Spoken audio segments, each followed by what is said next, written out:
field with Brandon Lewis and Dylan Doze. Welcome into Bobcat Game Day Live. I'm Brandon Lewis, Dylan Doze alongside me. It is the Wahawks and the Bobcats coming up at, we hope 7:30 tonight, but it looked like maybe we are not going to get in our 7:30 kickoff here tonight. A little bit of rain in the area, but it looks like we're, for the most part, okay, kind of dodging some showers, but we are up in the booth here tonight, and we're probably going to give you a little bit of extra action here tonight.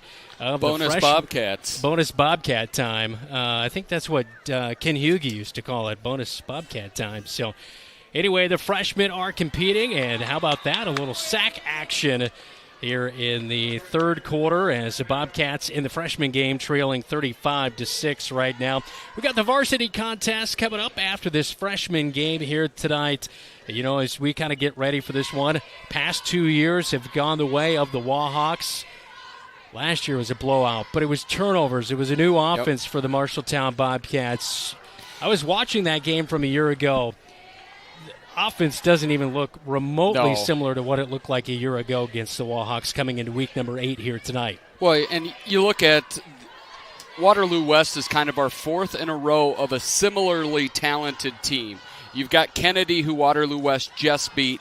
You had Wahawks, and then you had DCG, which Waterloo West beat in a close one as well. And every week the Cats have gotten more and more effective. Against Kennedy, the size really stymied that. The size and then the different style of defense really stymied the Bobcats' run game. But then almost 300 yards on the ground against both Wahawks and against DCG. And much like last year, last week came down to turnovers. Yeah. You can't fumble the ball 3 times, producing 3 DCG touchdowns that the drives totaled 19 yards. You know, and obviously turnovers big in this game a year ago against Waterloo West. But for Waterloo West coming into this one, they're on a 2-game winning streak. Yep. They have not turned the ball over the last 2 weeks.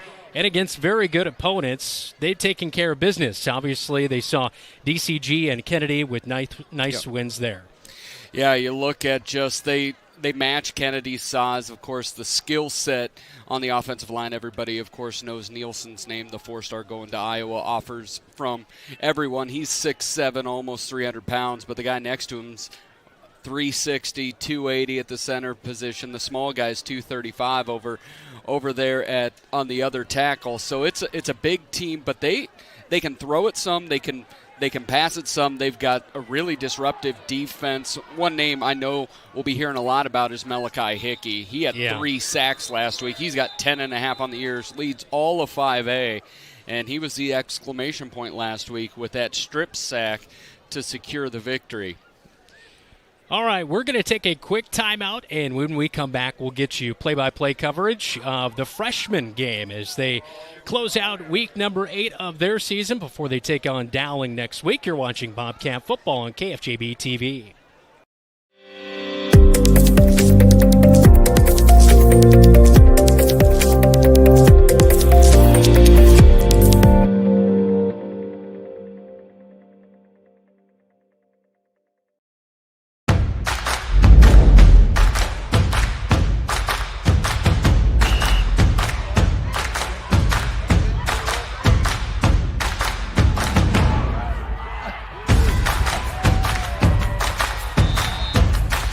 When you go home, you'll feel good about what you did, and you know you're doing it for the kids. If they don't have us, they don't have these games.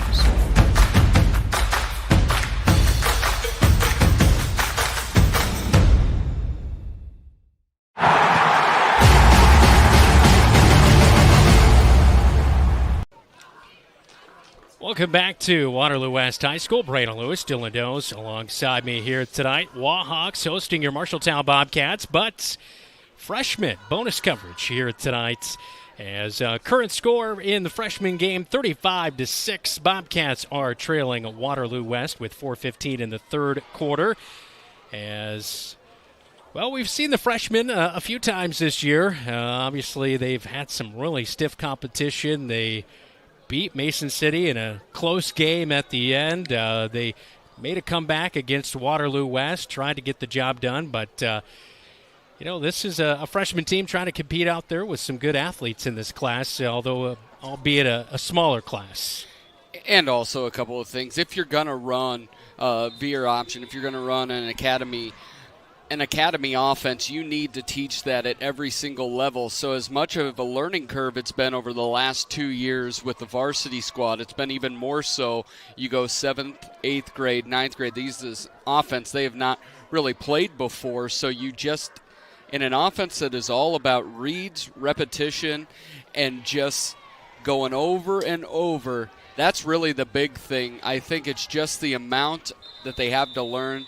There's some good things that they do, but when you look out there, and of course, you know the quarterback pretty well, and I've seen him throw a few times. You've seen him throw a few times. Good pressure by Madden Martin there. The quarterback had to dump it out, bringing up second down. We just mentioned a couple kids that have a lot of talent. I think a lot of it is just getting more and more repetition, and as this offense permeates all the way down into even the MFL, this is going to be something where kids are much more comfortable in it. They're going to be able to pick it up quicker, and I think right now we're just seeing competition and then just a little bit of sloppiness and lack of execution offensively. Jalen Zuck, the quarterback for Waterloo West, just navigating his way through the defense to punch in another score and make it 41-6. Waterloo West, according to Varsity Bound coming into this one, they were 0-7 in their freshman season heading into week number 8. So here tonight, they are dominating 41-6 in the third quarter with 3:59 to go. Again, the varsity contest coming up after the completion of the freshman game. We'll also get Bobcat Game Day Live back underway.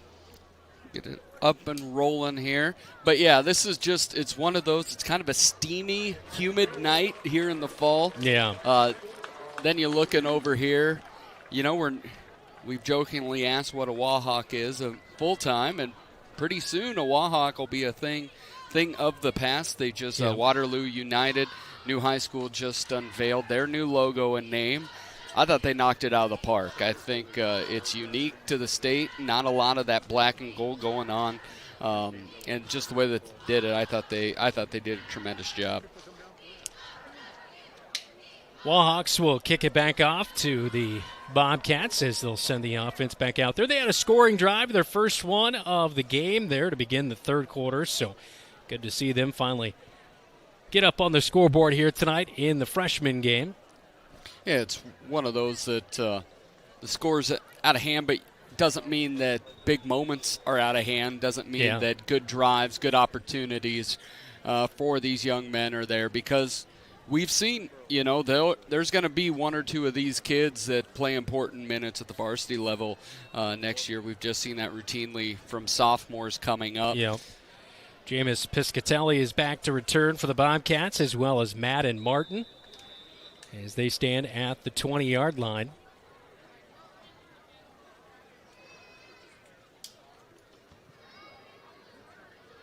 And Martin will watch that one go back to the 10-yard line, picks it up at the 7. He'll run up the far side and dive ahead over to the 21-yard line. So that is where the freshman offense will set up shop, trailing 42-6 and a running clock here in the second half. As we look off into the distance, off to our south, we see a lot of the planning ahead as improvements being made to the south side of Memorial Stadium complex here, and it's good to see the improvements going on at Waterloo. Future Waterloo United, but the Waterloo Community School District as well. It's going to be a very impressive complex here, and we were talking off the air a little bit about what does that mean for them to be able to compete against some of the metro schools that we see. Oh, pass just a little bit too short. The intended target was Logan Volbrecht as Deegan Grant on nice the pass. Throw. Kayvon Harper was able to knock that away late, and it looked like he just read Logan's eyes there at the end, but Deegan put it right on the money, tried to drop it into the bucket. He'll get the play call and head into the huddle. Out of the flex mode offense, they'll set up two slots on each side of the formation. One wide out to the far side, one to the near side. And the B-back looks like almost a little bit of false motion there, but the handoff will go to Quinn McLeod as the freshman. He's had a pretty impressive freshman campaign. He's run the ball pretty tough for them this year. You know, it comes from a wrestling family and things like that, so tough, quick. Only gain of 1, so it sets up a long 3rd down and 9.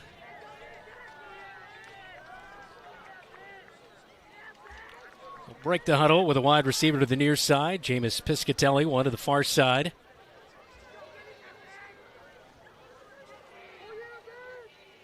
Bring a man in motion, and it's a reverse around to the slot back. Logan Volbrecht, he'll push the pile ahead up to the 30-yard line. Going to be about a yard short, bringing up 4th down and 1. But a nice little run there on 3rd and 9. He had a nice 15-yard run there in the first half. He's found a couple seams there. And they'll keep the offense out there with a running clock. Just 90 seconds to go in the 3rd quarter. A little miscommunication there initially, but they got it figured out and opened up a little bit of a scene for him. And that's what we talk about, just the amount of repetition for these young athletes that was first installed last year in 8th grade, so they didn't even get their full junior high years learning it, so it's still quite a learning curve. And it looks like the play clock ran out, and so it'll be delay of game. The Bobcats, that will back them up 5 yards. Back to the 25. Ball resting in the middle of the field as Madden Martin will check back into the contest here as we replace 56. We don't have a 56 on the freshman roster. Hard to believe, I know, right, Dylan? Yeah. It's, the fact that there is a freshman roster is kind of crazy. It is. So the fact that we even have a freshman roster, albeit incomplete, we'll take it. No, they've tried to recruit and get more freshmen out this year, so maybe a late addition there. Martin punts it away to midfield, and they'll reverse to the near side. A good return coming back to the 30, breaking out of a tackle, and finally being wrapped up is Shavion Odin Jenkins, the freshman on the punt return for Waterloo West. Bobcats saying that ball came out late, but officials will say it'll stick with Waterloo West. So Bobcat D is back out there for the final 14 seconds of this 3rd quarter of the freshman game, trailing 42-6. Odin Jenkins did a really nice job coming up on that football, so he basically caught it. He was already on a sprint.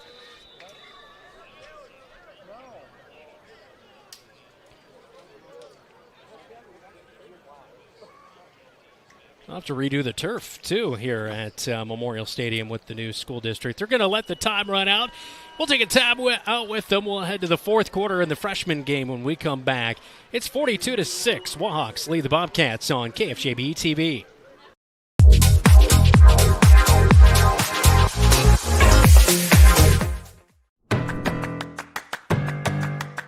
In Iowa, we are fortunate to have a lot of opportunities to get involved in at our schools.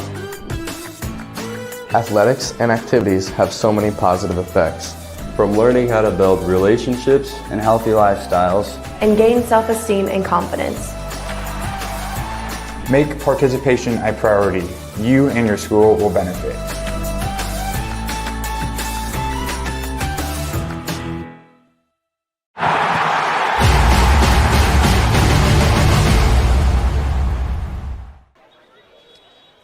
Welcome back to Waterloo at Memorial Stadium.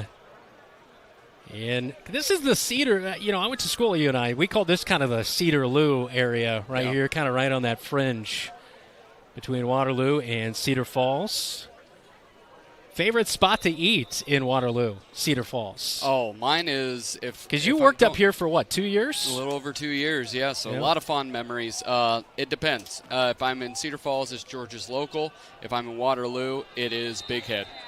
Second best burger in the state. Always liked Mulligan's in Cedar Falls. Yep. Not a bad place. Brown bottles. You can't go wrong with brown bottle. Yep. A little pricier. That's why your business is expensive, buddy. I did not have that in college. Yeah. What? No, there's a lot of great spots up here. The OP was always the spot for pizza, Wide receiver screen out to the near side. Good catch and a first down play as making the catch is Benjamin Reyes. He'll move the chains for the Wahawks to get him in the red zone. I was just up here for the Iowa Trails and Bike Summit, and whenever I'm up in this area, the one thing I miss more of a daily, sidecar. Sidecar coffee is one of my favorites. Never had it. It's good stuff. You can't go wrong with it. We might need them to deliver in the during the varsity game. And I love the College Hill location. That one's always a good one.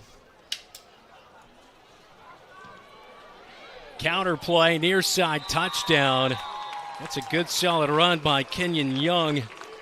Tailback getting the handoff and taking it in for another 6 for the Wahawks as they continue to add on to their lead, now 48-6 in the fourth quarter with 8:39 on the clock. And that was just a simple little indecision there by the cornerback. Coming up, he just kind of waited for him. And we didn't have that kind of time to wait, and he just sprinted to the edge.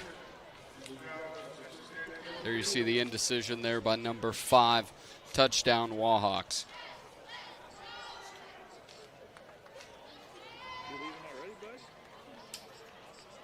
PAT, a little bit of a short snap. They'll have to bring it down and scramble for the 2-point conversion.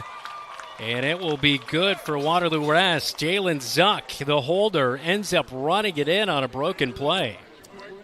When it goes your way, it goes your way. Cats could not turn back the Wahawks there.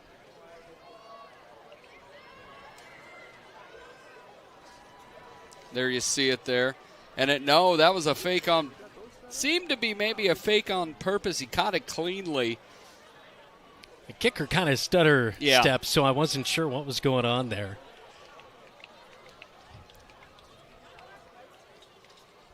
Maybe just the holder said, "This is my moment. This is my moment. I'm going to make something happen." Yeah, they can't be too mad if I don't get it up 48-6. There it goes. Okay.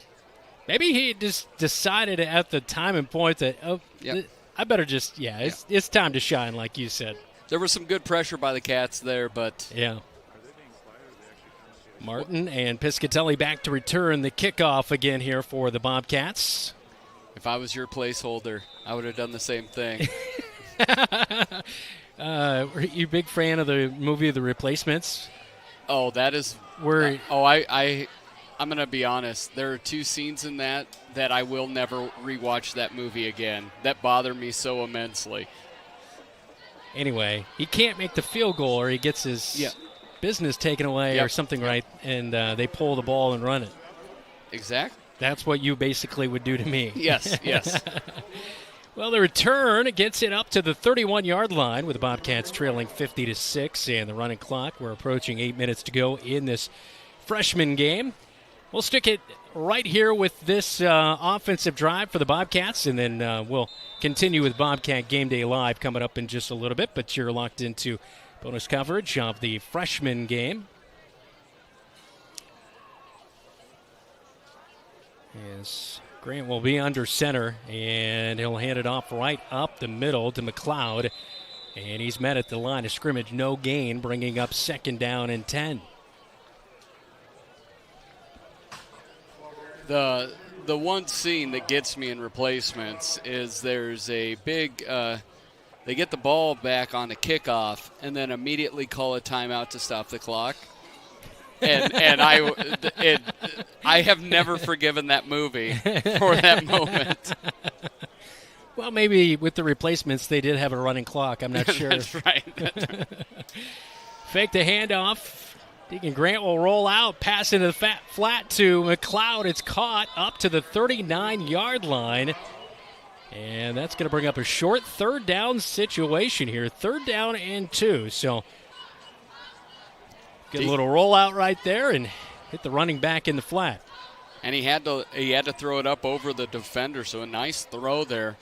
And running when you roll out to your left as a right-handed quarterback, he's throwing against his body. Did a nice job. I'll let him know later. Well, misdirection play again and falling ahead for a gain of 1. It's going to bring up 4th down and 1. Coming up as the handoff there on that end-around play to Logan Volbrecht comes up just short. So 4th down and 1. And I imagine they'll keep the offense out here and go for it. Yeah, with 6 minutes left to go here. Cat claw? Yeah. You think they got that in the playbook? Grant will be under center. And fumbles the snap, brings it in, scrambles ahead, and he's looking like he's got about a yard and a half, enough for the first down, and the officials will indicate to move the chains for the first down. The Cat Claw had a little bit of a hangnail, but did the job there after he picked up the fumble. So first down and 10 at the 41-yard line. See the replay there. Yeah, didn't hit the turf, but was able to gather it in and dive ahead for just enough as the Wahawks were trying to stop him at the line of scrimmage.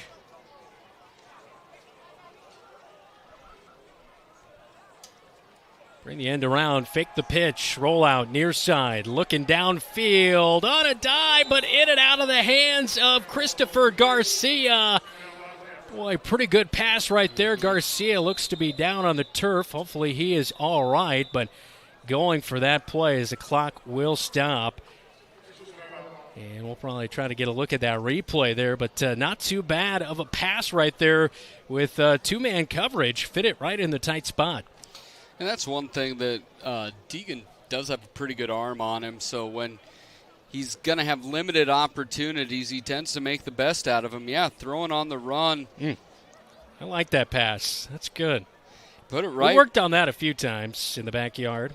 Your routes aren't quite as good as my guess. No, I'm the big tight end. That's right. We're running drag routes all day. You're the decoy down the middle of the field. He's hitting Collins on the out routes. Christopher Garcia is up, and he looks to be all right, hobbling just a little bit here. So the Bobcat freshman offense trying to put a drive together. It's bringing up 2nd down and 10 as Garcia not able to haul in that pass.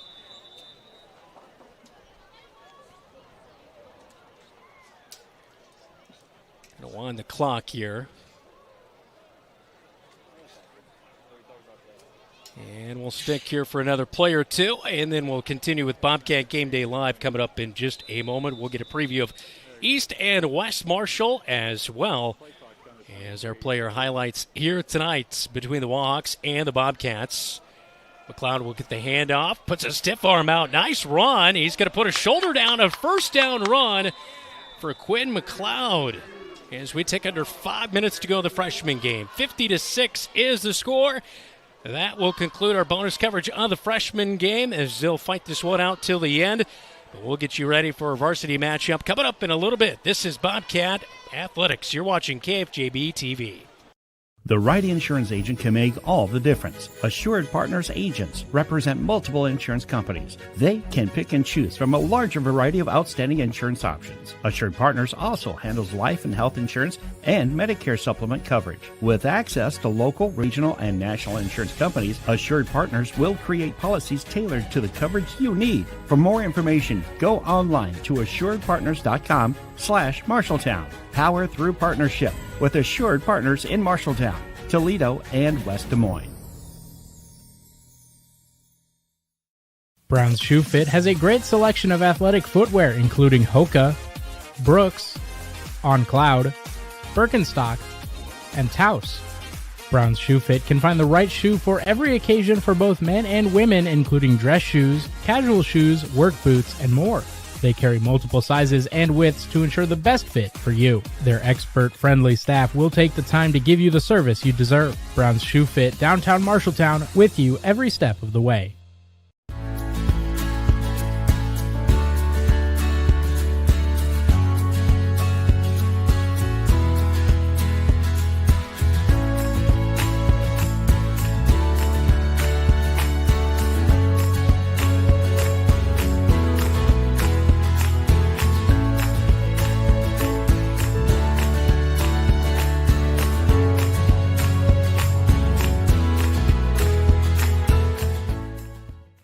Come to Opa Grill in Marshalltown for made fresh family recipes handed down for generations. Treat yourself to gyros, pasticcio, Italian pasta dishes, burgers, salmon, homemade soups, and fresh salads. Enjoy a nice glass of wine or a cold glass of beer. Opa Grill has a great variety of American, Greek, and Italian dishes. Something to make everyone in your party say Opa. Open 11 to 8 Monday through Friday, 11 to 3 Saturday, closed Sundays. At the corner of Boone and Center Streets in Marshalltown. DoorDash delivery available. Opa!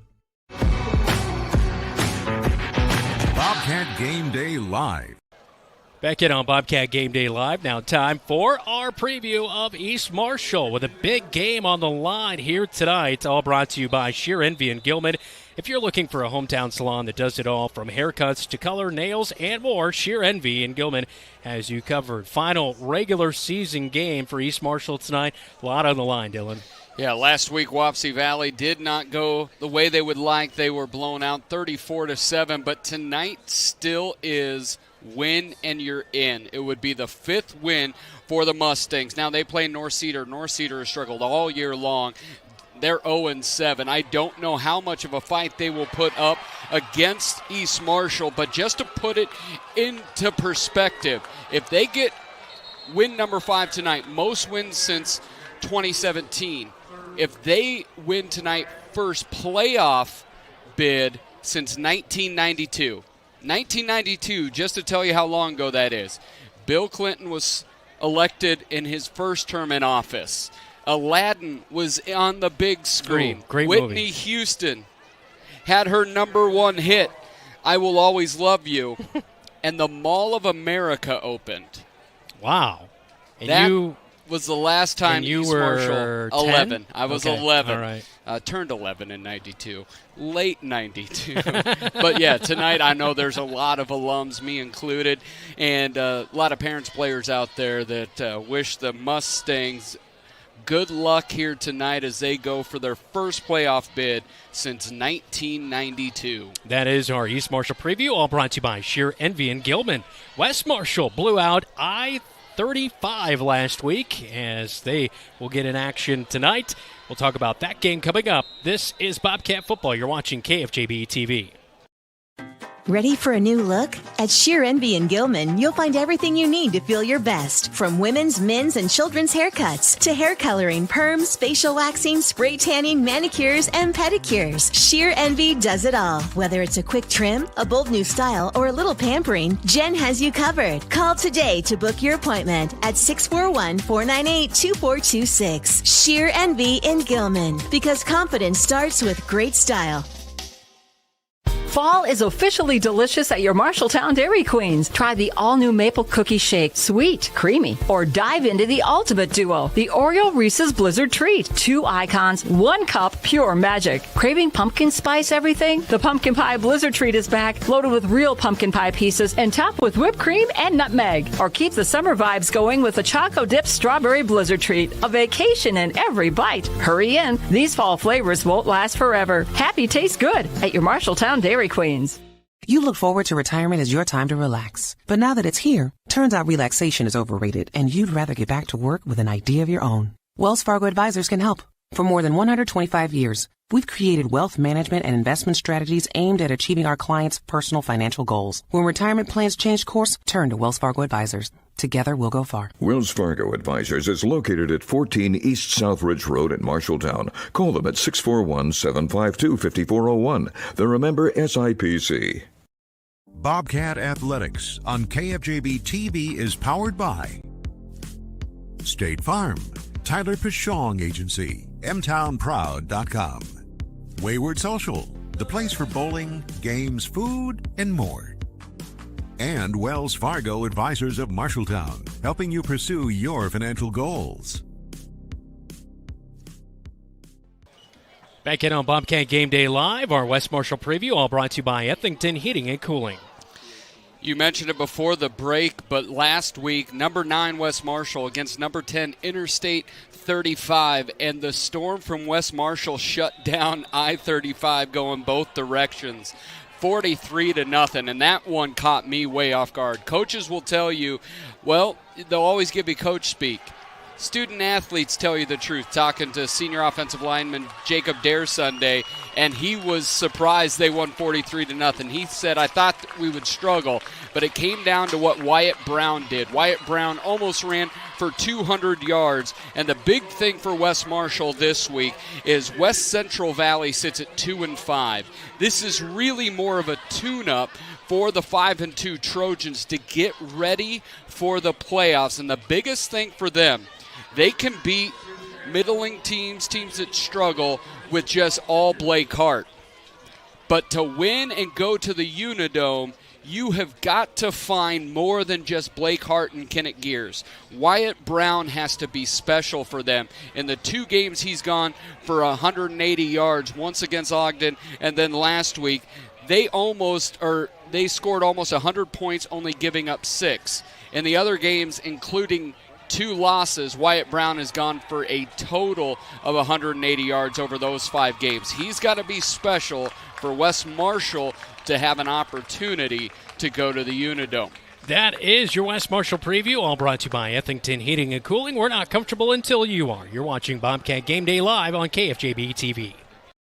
For 30 years, you've heard Ethington Heating and Cooling say they aren't comfortable until you are, and they mean it even more today than they did then. Ethington Heating and Cooling has provided Central Iowa with the industry's best equipment while delivering premier service and quality installation by a knowledgeable staff. From repairs and services to an entirely new system, Ethington Heating and Cooling does it all. A proud Lennox dealer as well as Trane, Geo Comfort, and Mitsubishi. 641-753-5525. Ethington Heating and Cooling. They aren't comfortable until you are. YMCC, competitive athletics, affordable tuition, on-campus living, online courses plus 2 campus locations, unique programs, career training, small classes, short-term hands-on training. Choose MCC. You're an empty nester closing in on that retirement property. Chances are your plans didn't include mom moving in, but life happens and you do the right thing. Wells Fargo Advisors can help. For more than 125 years, we've created wealth management and investment strategies aimed at achieving our clients' personal financial goals. When retirement means caring for yourself and a loved one, turn to Wells Fargo Advisors. Together we'll go far. Wells Fargo Advisors is located at 14 East Southridge Road in Marshalltown. Call them at 641-752-5401. They're a member SIPC. Bobcat Game Day Live. Back in on Bobcat Game Day Live. Bobcats and Wahawks getting warmed up for week number 8. Time for a player spotlight here tonight. For the Bobcats, J.J. Schoenfelder coming off a really nice night. He was our athlete of the week, 9.5 total tackles last week.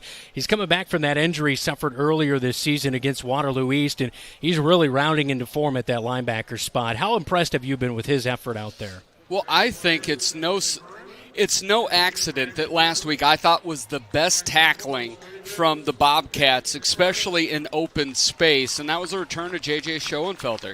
He is a very hard-nosed kid, but what I like about him is he reads and reacts, and he will tackle people to the ground.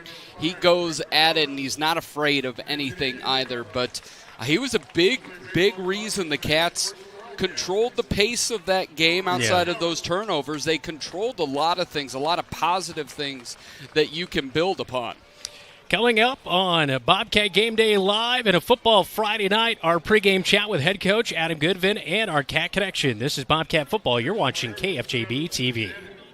Preschool to graduation day, Marshalltown Community School District prepares students for success in a global world. Embrace the lead with curriculum that prepares students for tomorrow's challenges, giving your child unmatched college and career advantages. Embrace the lead by developing talents beyond the classroom through extracurricular opportunities and by focusing on student well-being and whole child development. Create a global learning community right here in Marshalltown. Learn more at marshalltown.k12.ia.us.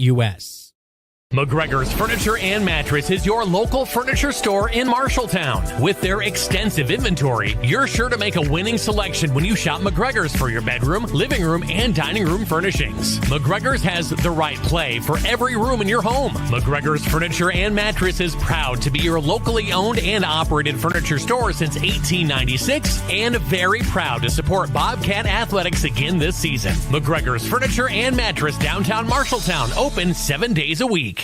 Rainbow Car Wash has been in town over 40 years. New owners Brett and Kim Kennedy have been with Rainbow for more than 35 years, focusing on quality, cleanliness, and great customer service. Open 24 hours year-round with 2 convenient locations. Each location has 2 oversized truck bays to accommodate large vehicles. All bays except quarters. And for your convenience, newly installed credit, debit, Apple Pay, and Samsung Pay featuring swipe or tap to pay, powerful vacuums, and a great selection of vending supplies. Follow us on Facebook at Rainbow Car Wash LLC. The Cat Connection, powered by State Farm, mtownproud.com. Welcome into our Cat Connection, all brought to you by Tyler Prashunk, State Farm, mtownproud.com. Not only mastering tackles, but also the culinary skills. It is Zach Wilder with us here on our Cat Connection. And Zach, 7 total tackles last week against DCG. You guys did a really nice job out there defensively. You limited DCG under 60 yards of rushing, under 125 yards of passing. One of the best performances out there defensively. Do you guys feel like on that defensive end, you really kind of put it together out there last week? Yeah, definitely. I was out there telling all my guys, like, we can stop them here. Like, like that's what we got to do to get our offense, like, some leverage so we can go out there and win. Of course, you've racked up 37.5 tackles as the team lead, but also it is better than last year as you racked up 34.5 total tackles. Where have you seen your game the most improve in your senior season? I really try helping out everyone with their tackles so they don't feel like they have to get the guys on the ground themselves, and so I want them to rely on me so that we're working as a team and not just like one person against someone else. Yeah, of course, you always hear coaches, flying to the ball, rappling up, playing through the whistle, all that kind of stuff. We see you out there. That mentality, where does that come from? Did somebody coach you up that way, or is that just instincts out there? I started in MFL, and my coach was Dave Wise. He probably drilled it into me about teamwork and getting to the ball, Yeah. Yep. Yeah. How important was that to your development as you come up through middle school and high school to be able to play early on like that? It was definitely really important because I already had the experience going into Miller, day one starter at Miller, and a lot of the kids don't get that. They got to work their way up through the years, so it really helped me out. And I also built connections with a lot of my teammates through MFL. How have you kind of learned to take over as the leader on that defense? Davis Ragland was that leader last year, and you guys were right up there near the top in tackles a year ago. Is there anything you kind of took away from him and his style of leading out there that you can use this year? I really try getting to know the other team's offense so I can be vocal with my defense about what I know is going to come at us every play. So I just try being a guy that I try being smart out there and a guy that everyone can look up to. Always seems like the linebacking crew over the years, there's been, Gannon and Carson Williams and Davis Ragland and Ace Holmes, and the list goes on and on of linebackers that have been good in this stable. And it always seems like every year, obviously, some of the best athletes are going to be in that position, but it also comes down to coaching from Duncan Furch. Of course, he played at the next level. How much do you think that kind of helps the guys trust what he says? And also, I'm sure he's got some of those good insights to share with you out there, how to see the field and play. Yeah, Furch is just really smart. He's really good at getting the defense to know what they're doing, motivating them. I think everyone just wants to, I'm looking for the word here, maybe make him proud a little bit, impress him. Yeah. So it's definitely one thing to have talent, but it's also another to have knowledge, and his knowledge, it'll help us a lot. Yeah. All right. Cooking the perfect meal or getting a tackle for a loss? Which one's better? Probably tackle for a loss because it helps out the team. Yeah. Yeah. All right. So you're looking to maybe go into the culinary field, right? After high school? Yeah, possibly. I really want to maybe start my own restaurants, maybe a chain. Yeah. Yeah. Awesome. Well, we look forward to maybe eating some of your good grub around Central Iowa. Best of luck rest of your senior season. All right, thank you. All right, that is Zach Wilder with our Cat Connection. To get all brought to you by Tyler Pashong, State Farm, mtownproud.com.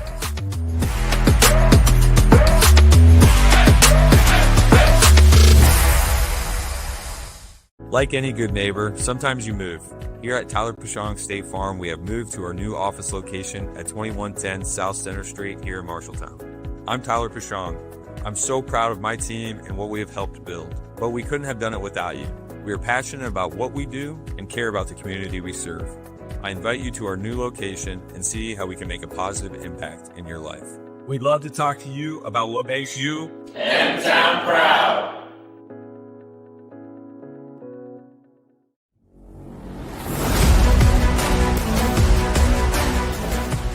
It is a football Friday night. Marshalltown at Waterloo West tonight. Coming up at 7:30 is kickoff, and it's senior night. You guys will have that next week. Do you always kind of enjoy, like last year we were at Ames and we heard senior night, and somebody was mastering and building forest houses, and you guys are probably too locked into the game to hear that. But, of course, your seniors with a couple more games left under their belt. What are you looking out of that senior group to leave behind as kind of their legacy? I think just playing with passion, playing together. We talk a lot about the limited opportunities and just moments that they're going to have with this specific group. And, we've got 2 left, and, just enjoying every single moment that they've got and doing things the right way and really, leading by example for those guys that we're going to have back next year. Yeah. Your team obviously is a little bit on a losing streak right now, but I tell you what, each week that we looked at that, Kennedy was one of those games where you started to see a little bit of the turnaround. You saw a little bit more of that effort and that attitude out there against Waukee. And then last week, I thought your defense put together one of its best performances of the season. So how proud are you as collectively as a group that, each week, the opponent doesn't seem to be getting any easier, but you continue to make some strides?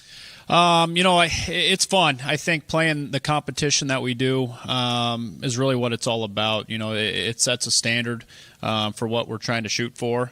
And, you referred back to last week. I think our defense played amazing. I think they were very physical, flying to the football, doing everything we're asking out of them. And unfortunately, we were putting them in very difficult situations with some short field. And, I think we're hopeful that we're able to continue to grow coming into this game and build off of what we've been working towards the last few weeks and hopefully to see a lot more great things out of them tonight.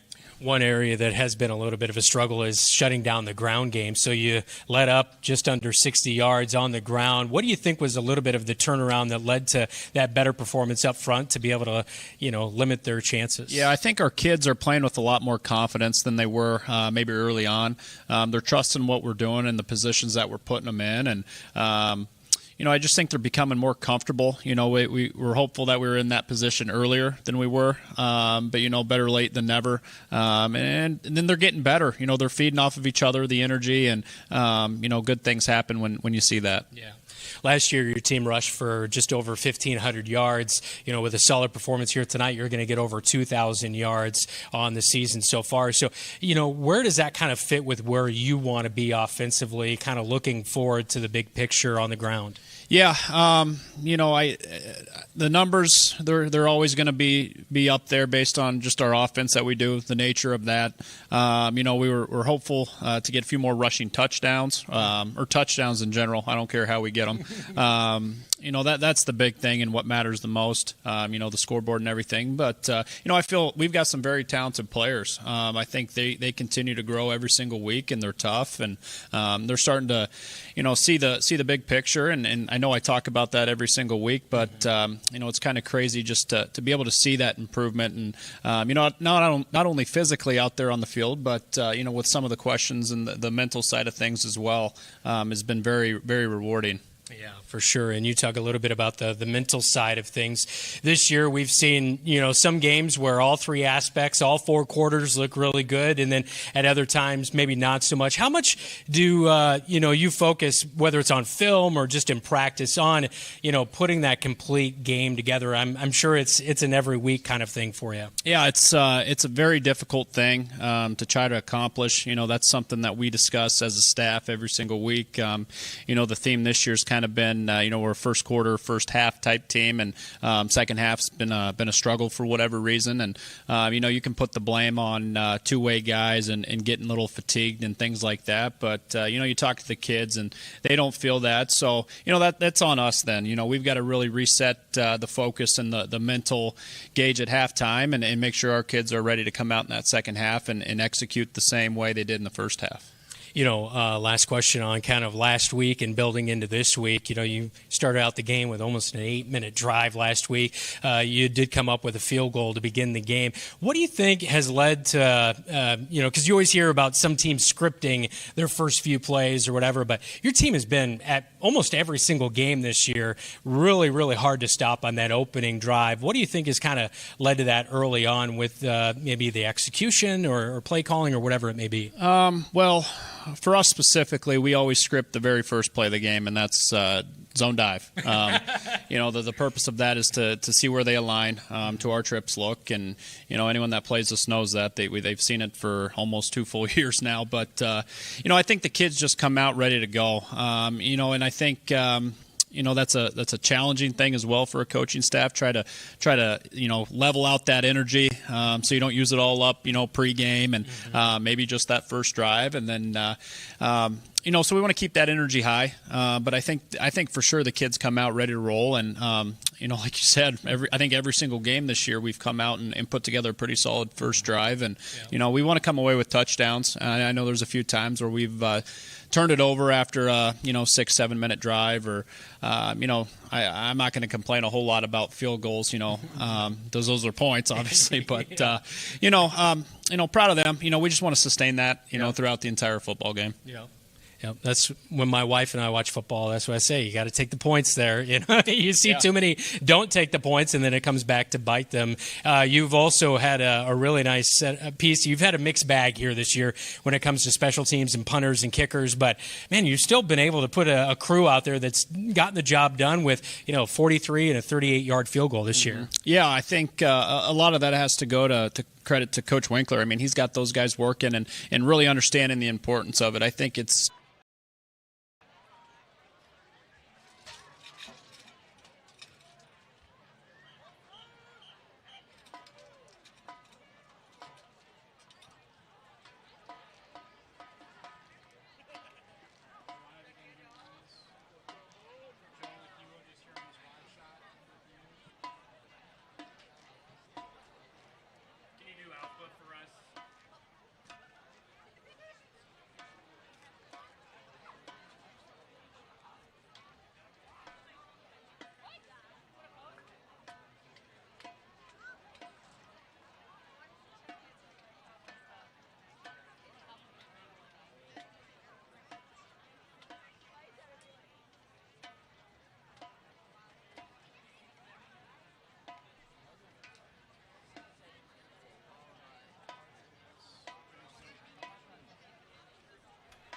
Welcome back to Waterloo. We apologize for our interruption in our broadcast here tonight. Brandon Lewis, Dylan Does alongside me as we were taking a look at inside the matchup, all brought to you by Century Plumbing. Century Plumbing, specializing in service plumbing in Marshalltown. We are going to take a timeout. When we come back, we will look at tonight's starting lineups as well as getting our keys to the game as we take break number 9 on KFJB-TV Athletics right here on your home for the Cats, KFJB-TV.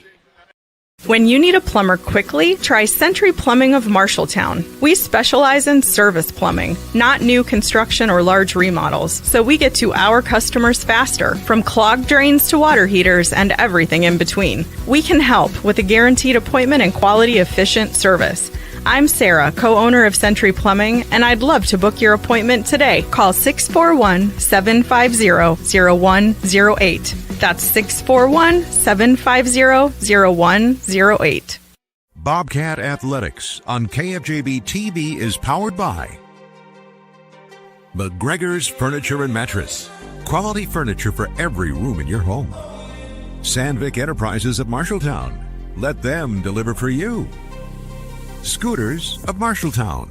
Amazing people, amazing drinks. And Sports Plus. SportsPlusTherapy.com.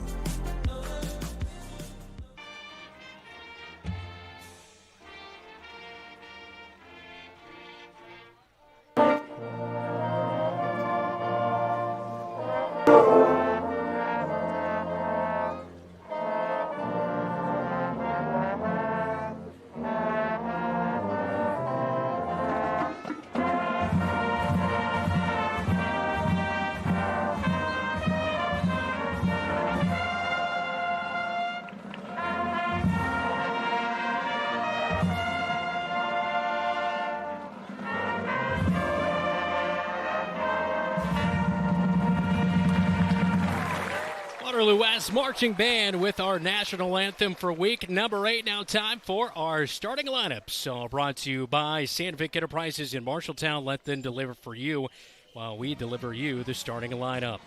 All right, for the Waterloo West Wahawks, we'll go with them first. On the offensive side of things, it'll be Brett McGovern taking over for Brady Dean, who we saw last year. He's got the third best QBR in Class 5A at 179. Brett McGovern, the senior quarterback, will hand off to Felix Annen, the senior tailback. Fifth in rushing attempts and fourth in rushing yardage in Class 5A. The receivers, Kaven Bennett, Desden McMurrin, who was fourth at state in the 100 meters with 11:05. Tucker Satterley and Torian Doss, the other wide receivers. On the offensive line, the Iowa commit Carson Nielsen at left tackle, Kim St. Jean at left guard, or Jacobs Vaughn on the other side of the offensive line. On the defensive side of things, Malachi Hickey, one of the top men at defensive end, 10.5 sacks. That's number one in Class 5A. He's up in the top 5 in forced fumbles and TFLs. Alongside him, Aiden Knight, Braden Riggle, and Tucker Satterley on the defensive line, a strong unit. Torian Doss, Keegan Ambrose, and Perignon Holmes are the linebackers. Desden McMurrin with a fumble recovery and 5 total tackles a year ago in this game. We'll start at corner. Andy Musaboko is the other corner, and Michael Muller and Isaiah Shepard are the safeties in this matchup for the 4-3 Waterloo West Wahawks, behind head coach Lonnie Moore on a 2-game winning streak with wins over DCG and Kennedy. For your Marshalltown Bobcats, on the offensive side, it'll be quarterback Jamison Niehaus. He'll hand off to Gaston Ferris, the B-back tonight. The slot backs are Tyler England and Aiden Smitherman, as Tyler England 7th in Class 5A in rushing with 786 yards. Kyle Smith is the wide receiver, 7 receptions, 45 yards and a touchdown last week. And Jacob Hayes is the tight end, who had a pass out of the tight end spot last week. He nearly connected with Kyle Smith, but so far this year, 3 receptions, 47 yards and a touchdown receiving-wise for the tight end. Xavier Verdinez, Jackson Hinkle, Ignacio Macias, Nathan Sinclair, Carlos Estrada on that offensive line, which has been pretty much the starters all season long. On the defensive side, Talon Halstead is at defensive end with his 2 sacks on the season. Ignacio Macias at nose tackle, and Jackson Hinkle at defensive end. On the linebacker crew, it's Jamison Niehaus, Zach Wilder, J.J. Schoenfelder, and Zane Moore. The corners are Unga Pramana and Kyle Smith, Drake Gersma, Logan Hoffman at the safeties. That's our starting lineups tonight, all brought to you by Sandvik Enterprises in Marshalltown. You're watching Bobcat Athletics on KFJB-TV. Looking for top-notch eye care close to home? Eye Care Associates, with offices in Marshalltown, Conrad, and Toledo, has proudly served Central Iowa since 1990. Their expert team provides eye exams for all ages, designer frames, contact lens fittings, and treatment for glaucoma, cataracts, and other eye conditions. With advanced technology, a welcoming staff, and convenient online booking, your next visit is easier than ever. Visit visionsource-marshalltowneyecare.com today. Eye Care Associates, your vision is their priority.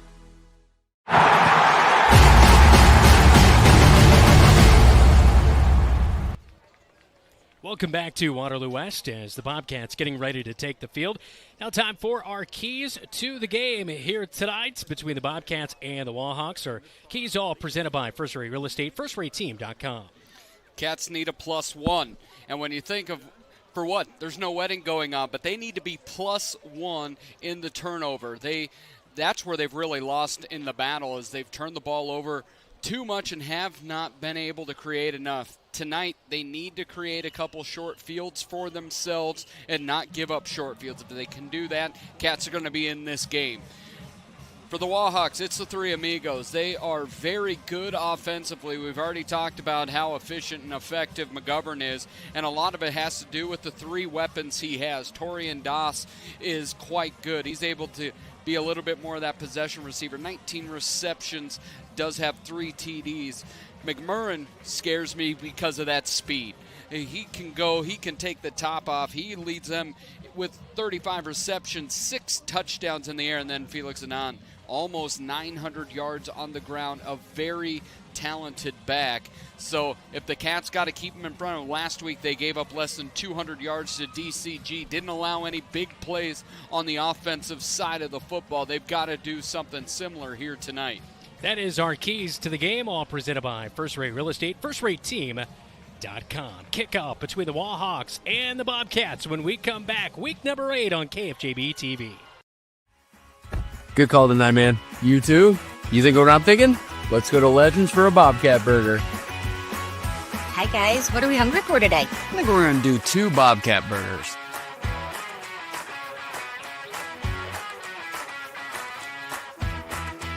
Whether it's pregame or postgame. Or during the game, it's Legends American Grill in Marshalltown.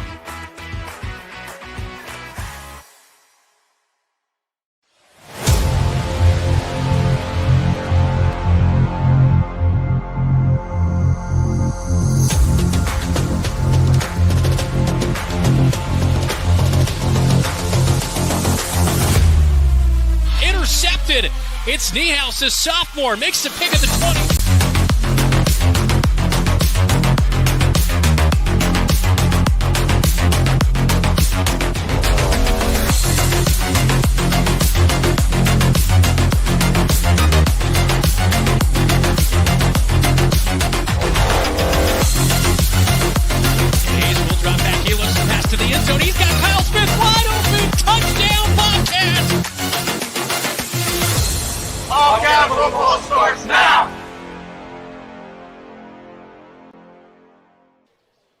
Memorial Stadium in Waterloo plays host to the Bobcats and Wahawks in week number 8. Bobcats 3-4, Wahawks are 4-3. I'm Brandon Lewis, Dylan Dose alongside me, our producer David Braga. Back in the radio studios, Jeff Brooks on the sideline, roaming around. Keith Stewart tonight, Joe Cornwell, our up top cameraman, and Xavier Dose on for stats here tonight. As the Wahawks won the coin toss, they will defer to the second half, so the Bobcats will receive to get week number 8 underway here tonight, as the Wahawks in their black tops and bottoms with the maroon shells, Bobcats in the all whites on the road here tonight. Well, the Bobcats get the offense going. The first quarter really, as Coach alluded to in our pregame chat, not really the problem this year. There's been some really strong opening drives, much like last week against DCG. Took it down the field, but only came away with 3. So the Bobcats really looking to convert on those opportunities here tonight. And actually, it will be Waterloo West receiving to begin the night. So our official indicating, looked like they said defer, but nevertheless, anyway, they'll kick off and look to see that on the offensive side of things, that efficiency here tonight, punching in 6 instead of settling for 3. That's a big one. Last time we traveled up to Waterloo, actually Cedar Falls, we scored 5 touchdowns against Waterloo East in the first quarter. Last week is more of what we'd like to see, that 8-minute drive. But you alluded to, you have to bring touchdowns to a touchdown party. We've got to stop kicking field goals and getting 6. Opening kickoff, all powered by Century 21, Marshalltown's #1 home team, as it is sailed out of bounds by Innocent Aishalongo on the opening kickoff of the game, and so that'll set up Waterloo West in favorable position at the 35-yard line. This is an offense very efficient, very balanced. as they average 161 yards per game on the ground, 172 through the air, 2,336 yards so far this year. And Brett McGovern, in his first year at starting quarterback, he played a little bit in the past, but it was mostly Brady Dean last year, as he has an offer to play at North Central for baseball, actually. He's going to be the gunslinger out there in the shotgun formation with two wide receivers. Annen, his running back, stands to his left. He'll take the snap, hand off to Annen. And Felix Annen will sidestep a defender but get back to the line of scrimmage and maybe a yard gain up to the 36-yard line. So good pursuit by that Bobcat defensive line and linebackers to flow in on that first play of the game. You see it already that they're bringing those linebackers up, brought that weak side pressure from Tyler England as well. Bennett is split out to the near side, getting the start. Gavin Nash, the senior wide receiver, near side, and it looks like we might have an illegal formation. And I think Nacho jumped. Oh, no, okay, all right. Saw the near side wide receiver maybe covering up the tight end. I wasn't sure who is all scattered across the offensive line, but offside Bobcats, so 2nd down and 4 for Waterloo West. It's been another little bit of a downside for the Bobcats this year has been the penalties. Annen with a nice cut over left guard as he bounces outside near the numbers. He's up to the 48-yard line, and it's a first down run for Felix Annen. Coming in 4th and 5A in rushing with 863 yards, 6 touchdowns, averaging 6.5 yards per carry. Did not have a rush in this game last year. He's been new into that position, but he has really thrived against that offensive line. And pressure on first down.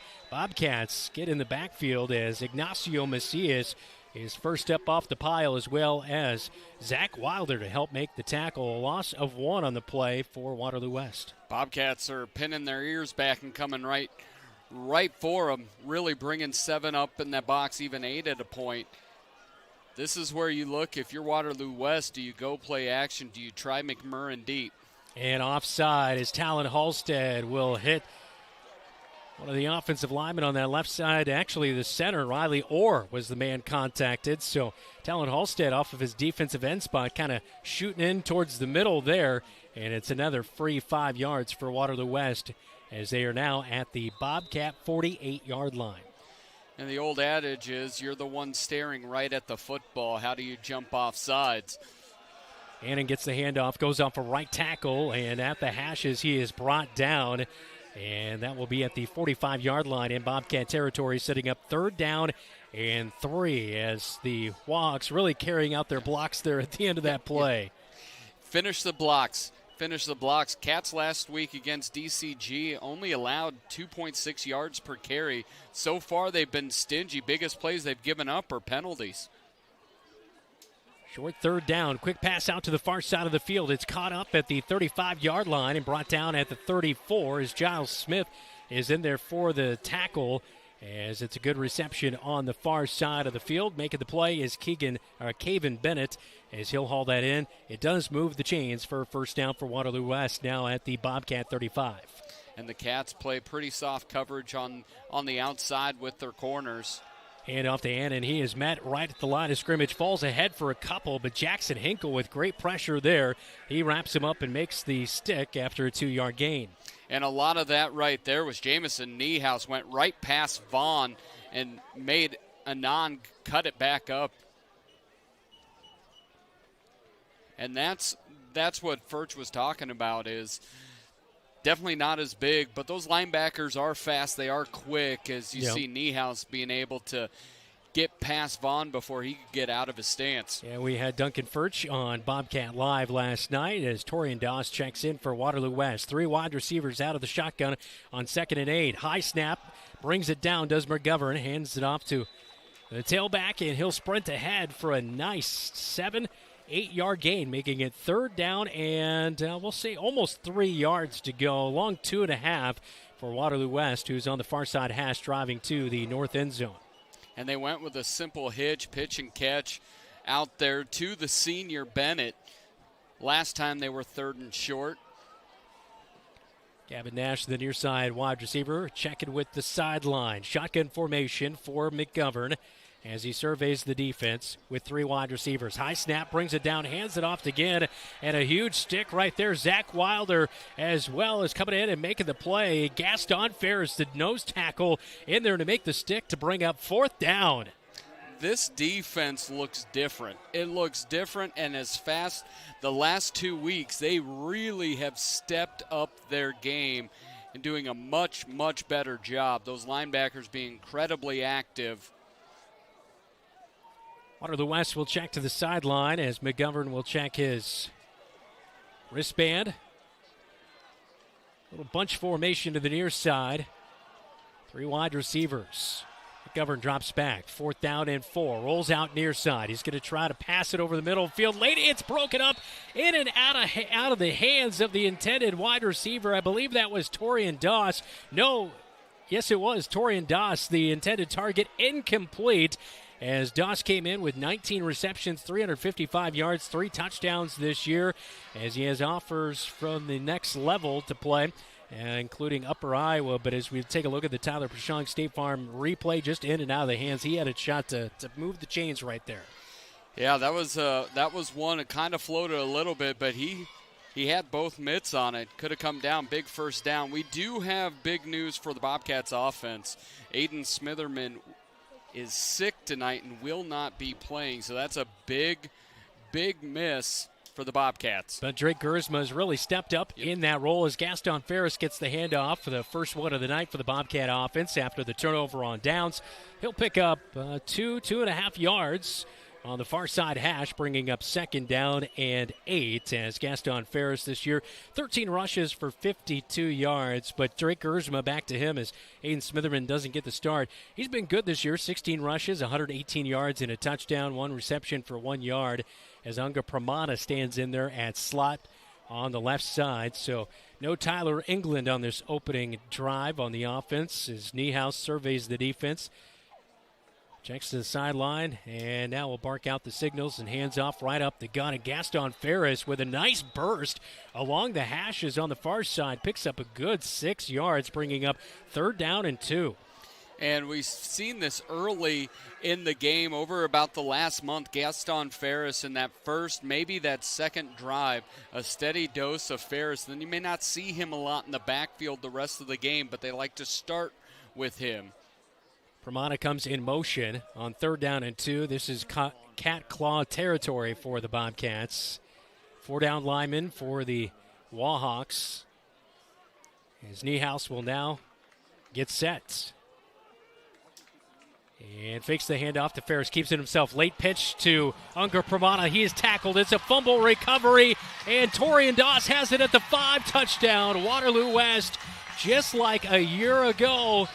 Waterloo West with a fumble recovery and takes it in for 6. They do it again. And that is a big strike, much like last week. Bobcats fumbled a pitch away, and DCG took it in. And that is a big play for West to begin this game. They read him, and Pramana unable to corral it, and a great job by the Wahawks. Number 39, Isaiah Shepard, just finishing the tackle, and Doss was able to pick it up and take it to the house. Cats find themselves with a self-inflicted mistake, down 6-0.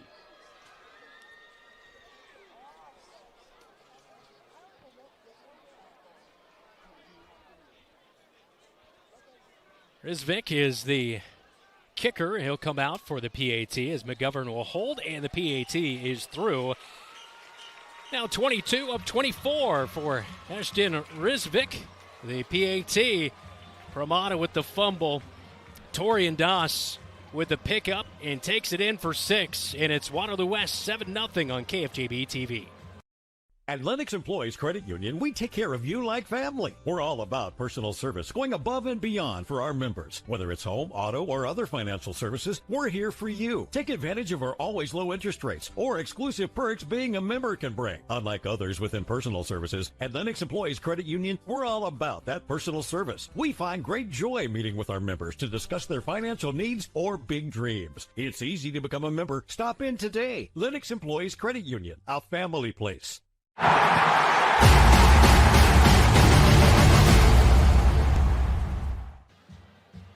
Torian Doss with a huge fumble recovery for a touchdown as the Bobcats down 7-0 in week number 8 after a really good stop defensively. Got Waterloo West to turn it over on downs, and the Bobcats fumble it away, and Torian Doss took care of the rest as the kickoff coming up. All brought to you by Century 21, Marshalltown's #1 home team, the Poly Real Estate Team. So the Bobcats will look to respond. This is a team that we mentioned very good in the first quarter, especially. They've put up 61 points in the first quarter this year, but things have kind of trailed off as the game has gone along, averaging 22 points per game. As the Bobcats see Pramada back at the 5-yard line. Drake Gersma back to return, and the kickoff is out of bounds at the 2-yard line. And that'll set up the Bobcats at the 35 to begin their second drive of the night. So how do you respond, Dylan? What's kind of a play call to get yourself back into the flow of this game after that turnover? I think control the clock. I think it's you want a 6-minute, 7-minute drive where you're moving the sticks. Coach has really had a nice rhythm this year. He talks about he wants to control the clock. He wants to make this a less of possession game. He wants, maybe 3 possessions per half. That would be perfect to him. It's just the Cats have to execute on each one. They have to finish drives. Handoff to Gaston Ferris. No, and Niehaus keeps it himself around the edge, puts a stiff arm out at the 40, up to the 50, and finally brought down over midfield into West territory. Big 15-plus yard gain right there, as it will be an 18-yard gain in the end for Jamison Niehaus, faking the handoff, a good one to Gaston Ferris, and a really good stiff arm out there. Well, like I said, you want to start with an 18-yard quarterback keeper. That's, that's exactly what I would do. Kyle Smith is the wideout on the near side, as on the far side of the field, Levi Bell, Drake Gersma, and Pramana on the slots. Ferris is the B-back, Niehaus underneath center.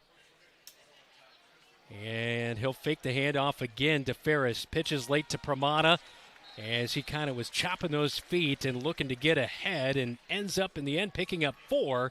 And the late pitch from Jamison Niehaus gets it over to the 44-yard line on the near side hash. You like that Niehaus still made the correct read. Even though that last pitch was a fumble, he still makes that correct read. This also shows me Tyler England, I think, Furch sees him as a very important linebacker here tonight, so you might see him mix and match a little bit of how many series England does from that B-back or slot back role. Niehaus, cat claw on second down, and he'll dive ahead to the 41-yard line. It will be a 3-yard pickup, setting up 3rd down and 4 for the Bobcats. And these short 3rd down and manageables, these are kind of the differentiator between those big, long drives, those time-sucking drives, and, having to punt quickly, have to turn the ball back over. 4 minutes to go in the opening quarter. Bobcats down 7-0 on a fumble recovery by Waterloo West by Torian Doss. Pack it in tight with one split-out wide receiver on the near side, and Kyle Smith. Handoff Ferris, tries to go around left tackle. Almost slung out of a tackle, and he'll reverse field coming to the near side. It's going to be a big loss. Back to the 46-yard line. Gaston Ferris was nearly wrapped up, but broke out of a tackle, reverse field, and ends up losing big yards. 4th and 9, when they had 4th and 4. It's a 5-yard loss. Yeah, great job of blowing up the game, blowing up the play. Wasn't able to get the tackle, but Tucker Satterley, the senior, messed that all up by getting deep into the Bobcats' backfield.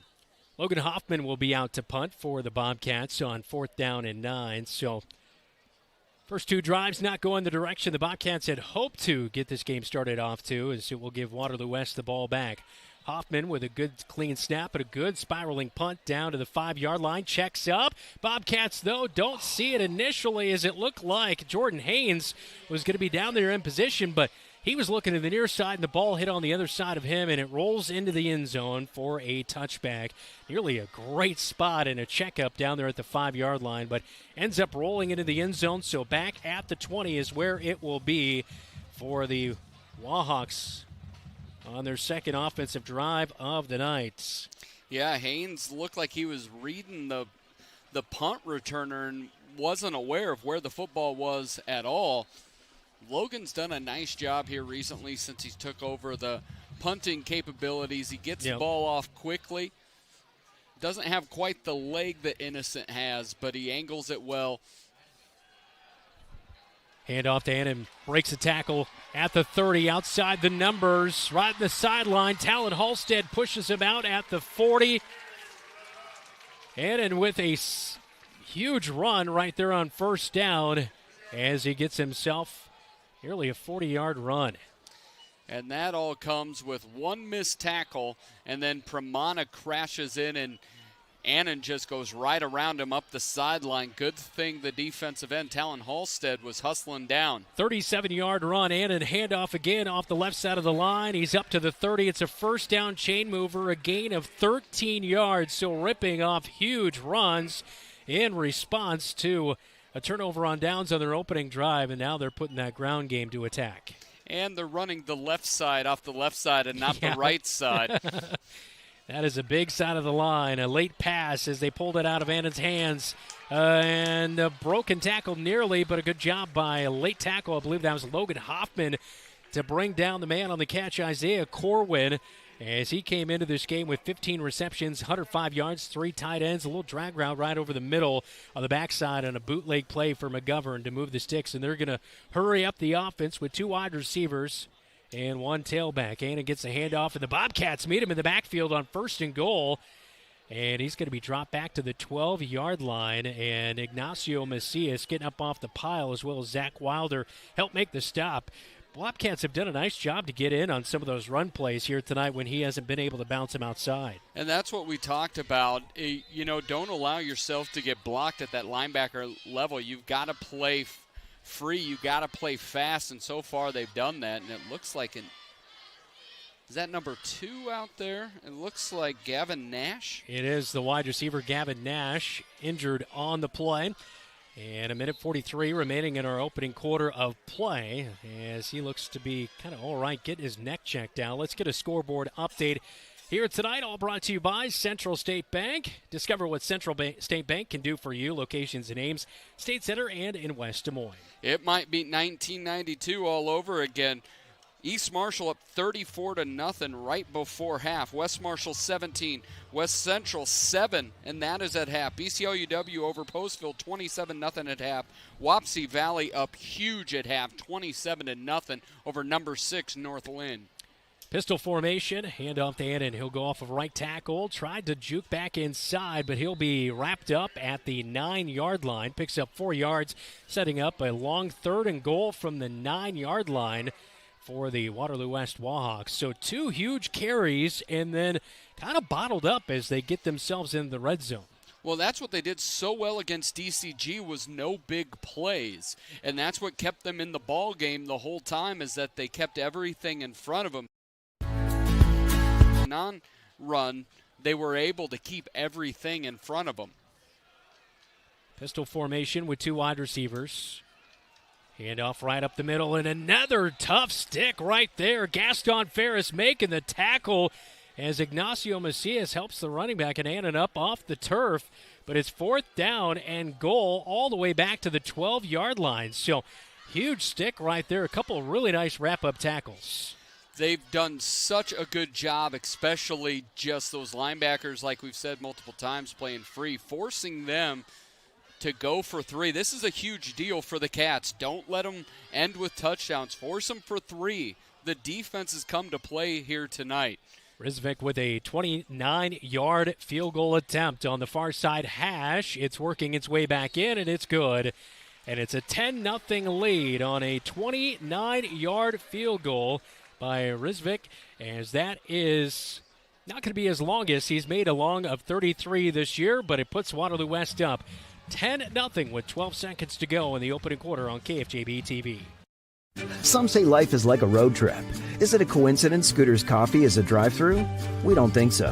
Whether you need a coffee while you enjoy the view, to just get you through the long stretch, or to refuel between stops, Scooter's Coffee is there, brewing up delicious coffee, espresso blenders, smoothies, iced drinks, and more, with the convenience of a drive-thru so you can stay on the road and enjoy the ride. So go ahead, scoot on around. Amazing people, amazing drinks, amazingly fast. Scooters in Marshalltown.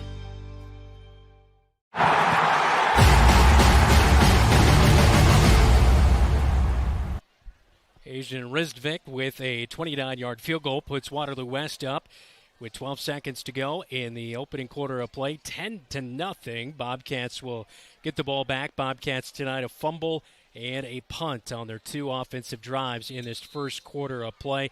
Unga Pramada as well as back to return for the Bobcats. Drake Gersma standing at the 5-yard line. Gersma will catch it as our Century 21 kickoff all the way. And he'll work his way towards the near side hash up over the 20 to the 22-yard line. And 6.2 seconds remaining as we are specific here tonight with our clock in this opening quarter of play. So the Bobcat offense back out there as no Tyler England out there tonight on the offensive side so far, but we have seen him out there at linebacker. Yeah, we've seen him out there at linebacker, and you just saw a return by Drake Gersma. That means there's been no Aiden Smitherman, who's out tonight, a big weapon for the Cats. He's already returned 3 kickoffs for touchdowns this year. And again, no Tyler England out there. It's Ferris, Gersma, and Pramana. Bobcats will hand off. No, Niehaus keeps it himself. They fake the handoff to Ferris. Niehaus loses the football. And a fumble on the opening play of their 3rd drive. Second fumble of the night. Waterloo West has it inside the 25, spotted at the 23-yard line. Short shop already down 10-0 as Wahawks will come back out on offense. You just can't keep turning the football over and giving the short field. It's like we talked about the keys of the game. Cats have to have a +1. They're going to have to make some defensive plays to catch up in the turnover battle. That'll end the first quarter. Bobcats turn it over. Wahawks on offense when we come back. You're watching Bobcat football on KFJB-TV.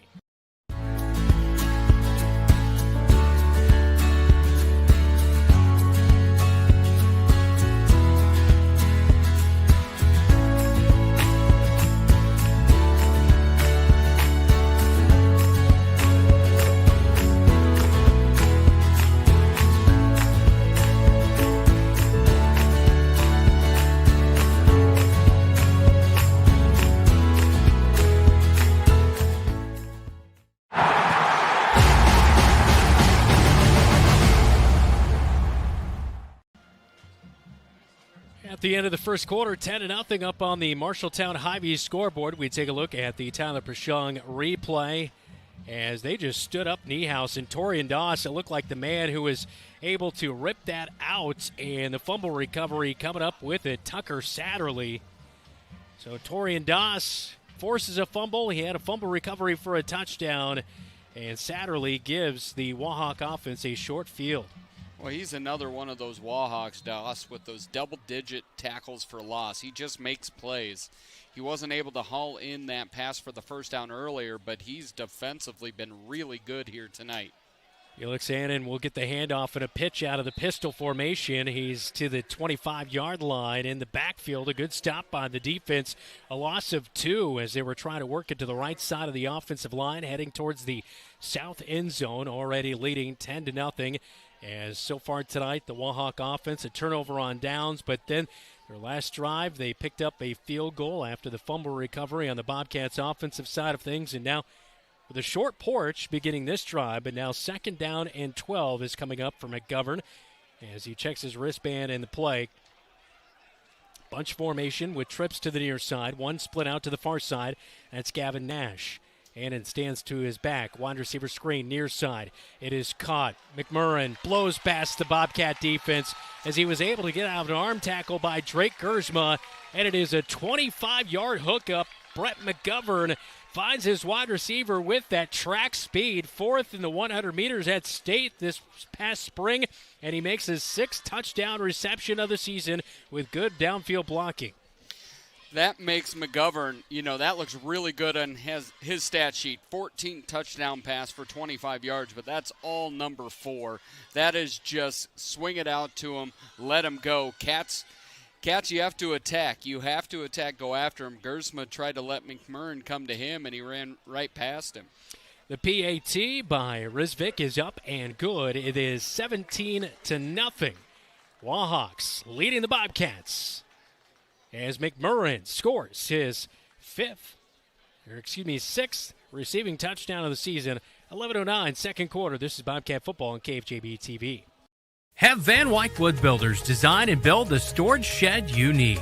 So many different options to choose from. Van Wyck Wood Builders, just 5 miles south of I-80 in Grinnell on Highway 146. Online at vanwyckwoodbuilders.com. Refinance your auto loan with Members First Community Credit Union. For a limited time, refinance your auto loan from another lender and receive 1% cash back up to $500. Scan the QR code to apply online. Call us or visit a Members First branch. Go to AdletEngraving24.com. That's AdletEngraving24.com and grab your fall sports shirts. Adlet Engraving and Screen Print Company, 307 Riverside in Marshalltown. Go Cats!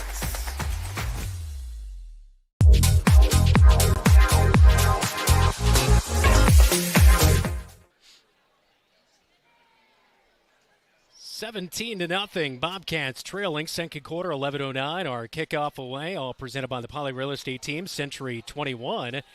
As Unga Pramada back to return, he's up to the 10-yard line, and the Bobcats will be in a hole to start this drive here tonight as they've had their offensive struggles, 2 fumbles on 2 offensive drives and a punt in a third, and Unga Pramada is down on the turf. That play just looks a little bit different with Aiden Smitherman, who just got electric speed out there. And we just saw electric speed on the other side with the Dexter McMurrin touchdown. And looks like when he kind of got swung down, looks like they're looking back at his ankle there. Wahawks taking a knee during the injury timeout for Unga Pramada. Such a key contributor on the defensive side, 16.5 total tackles. He's been bumped up and nicked up throughout the season so far this year in his senior season, and not putting a whole lot of weight on that ankle as the trainer is helping him up. And hopefully he will be all right, but gets a nice clap from the Waterloo West faithful here as we take a look at that replay. And yeah, just looked like he caught a leg from the man who was wrapped up on the tackle in Jaden Cunningham, the senior defensive lineman. And so hopefully Unga Pramada is all right. But here in week number 8, I know a lot of guys probably bumped and bruised by this point of the season. Yeah, and when your ankle just kind of folds back up underneath you, never feels good. Hopefully you can kind of get that wrapped up, and sometimes when you get it wrapped up, retie your shoe. Move your ankle a little bit, keep it a little bit loose. You're going to be all right. Bobcats with just 25 yards of offense so far tonight. Jamison Niehaus with 4 rushes for 19 yards. As Niehaus underneath center with 2 wideouts. So go to the air for the first time tonight. Quick pass out to the far side off the fingertips of Kyle Smith. Incomplete as they were going for a quick 5-yard out route on the far side, as he kind of sat down, but that one just a little bit out of his reach. I like the play call. Kyle had 7 catches last week, the most he's ever had in his career in one game. Cats threw the ball 15 times. Jamison just a little bit hot, a little bit high. Second down and 10 as they start this drive on their own 11-yard line. And a handoff right up the gut. Gaston Ferris is up to the 15-yard line. It'll be a 4-yard gain. And Bobcats will have a much more manageable third down after the incomplete pass on first down, as the tight end Jacob Hayes will check back in for this third down play as Levi Bell will hustle off. And I'm looking over, see Tyler England on the sideline there. He's got a football in his hands. Just it looks like just over there with a football in his hand, still has not been in on the offensive side. Niehaus will go to the air. Quick pass to the tight end up to the 20-yard line. It is caught by Jacob Hayes, and he's going to be a yard short. So on third down and 5, it is 4th and 1 now for the Bobcats, trailing 17-0 with 10:10 remaining in our second quarter of play, and it looks like the offense is going to stay out there with the deficit. And I think that's what you have to do. I think down 17-0, It may not be what you wanted to do early in the second quarter, but it's what you need to do to stay into this ball game or try to get back into it. 4th and 1, the Cat Claw. Niehaus scrambles up the middle. Looks like he has enough for the first down. Needs to get to the 21, and the official will indicate it is a first down chain mover, and that is the go-to play when you need a yard. Yeah, it was a nice job. Jamison's been able to run the ball, get some yards. His biggest thing right now are the turnovers, because just on his 4 carries, he's got 19 yards, now 20 yards. Cats have 27 so far on the ground. Waterloo West has done a nice job stifling them so far. Here's on Hash at their own 22-yard line. 1st and 10, handoff Ferris, trying to get around left tackle, but he is wrapped up, getting the line of scrimmage. Maybe lucky to get a yard, but big wrap up off the edge as Satterley was the first man to wrap up and make the tackle. 2nd down and 9. Ferris gives you more thump, but doesn't have the lightning speed out there. That really is your big play person is going to be Jamison Niehaus with the trio that's out there. Substitution is Levi Bell is back into the game. 2 wide receivers set, split out to the far side of the field. As Jacob Hayes, the tight end, checks out on the play. As Ferris will stay in at B-back. And the late pitch at Zach Wilder is the slot back, trying to get around the far side edge at the numbers. Does get the edge for a moment, but hauled down after a short gain of about 3 yards. Mid-range 3rd down coming up with 8:22 and counting second quarter. And the Cats seem committed on this drive to try everything they can to hold on to this football. They're going to go for it on actually 3rd down here. 3rd down, and you should go for it on 3rd down. I thought it was 4th. Most times you should. 3rd and 5. Niehaus will drop back to pass. Out to the far side. Caught at the first down sticks by Kyle Smith, fighting ahead over the 45 or 35 up to the, that's where he'll be pushed out of bounds. He's right at the 35-yard line. So a nice little gain through the air right there for the Bobcats to move the chains. They were trying to convert on that play earlier, and this time they get it to Kyle Smith for the first down mover. He did that a lot last week, those little sit-down routes, and they're effective out there, especially if you get a little bit of that edge on that corner. Well, I was going to say the same thing as early in the year when they did pass, it was for the big play opportunity, but they really struggled to block that specifically against Waukee. This week, much more effective. Oh, Niehaus will fumble it, but it looks like Gersma maybe got back on it. Or Niehaus had it roll right back to him. It's going to be a big loss. Back inside the 30 to the 28-yard line is where the ball will be spotted at. So 2nd and forever, as it is a loss of about 8 yards right there. And Niehaus was looking to pitch it to his slot back who was coming in motion in Drake Gersma, but just lost the football. Cats found themselves, this is really where they've struggled. Yeah, it's just out there, and I don't know if maybe he got it tapped by Satterley's been everywhere here tonight. Niehaus underneath center with 2 wide receivers. And the pitch, the end around to the tight end, but Waterloo West saw the play last week against DCG and dropped back at the 22-yard line. Another big loss for the Bobcats. 3rd down and a mile coming up as they tried that end around with a tight end pass.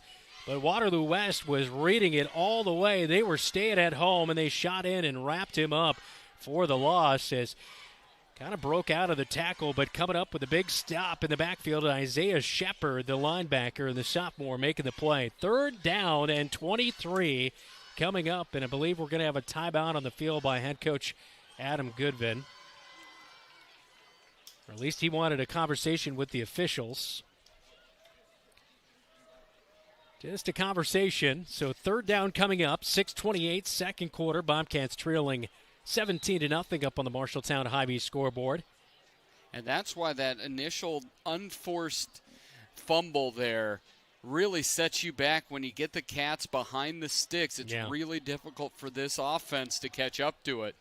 Eos will put a man in motion, hands it off to Ferris. Off of left guard he goes, breaks through a tackle and keeps driving ahead as Torian Doss, Satterley in there to help make the tackle. Ferris keeps driving those legs ahead, and after that it's a 13-yard gain. 4th and 10 coming up, but Gaston Ferris just keeps those legs chugging ahead for a big gain, and that will help in the field position game coming up here on the punts. Yeah, hopefully Logan can get another punt, solid punt as he did last time.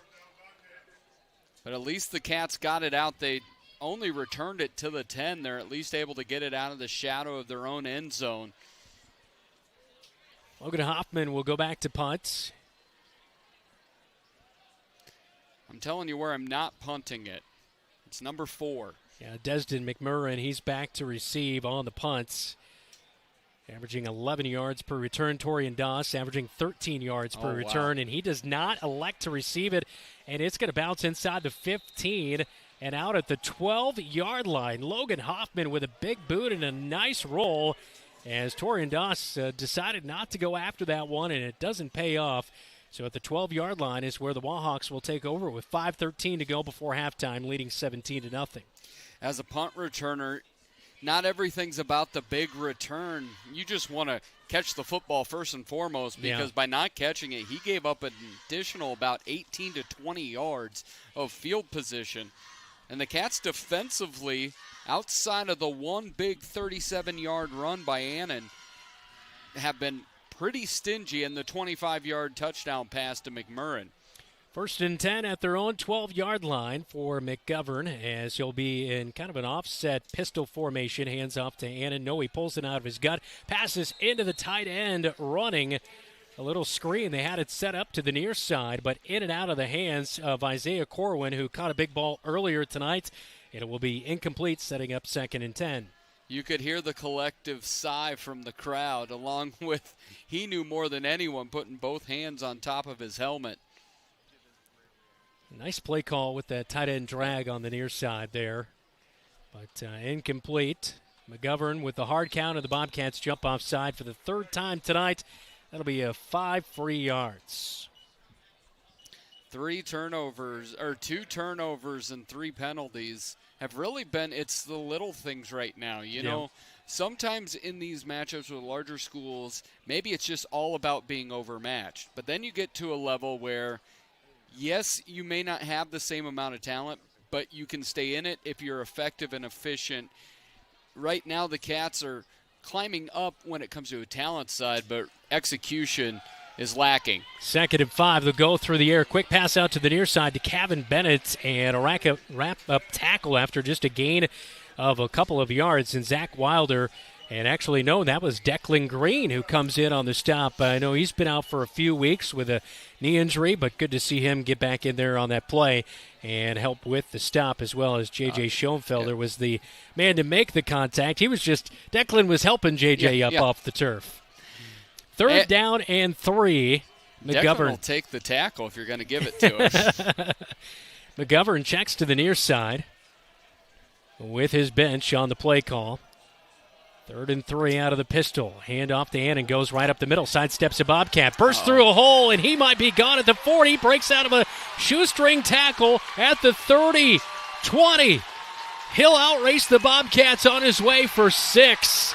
A huge 81-yard touchdown rush for Felix Annen, and that is his 7th rushing touchdown of the season. And it's 23-0 Wahawks. He was able, his one-arm tackle, then he just angled and outran. A miss there.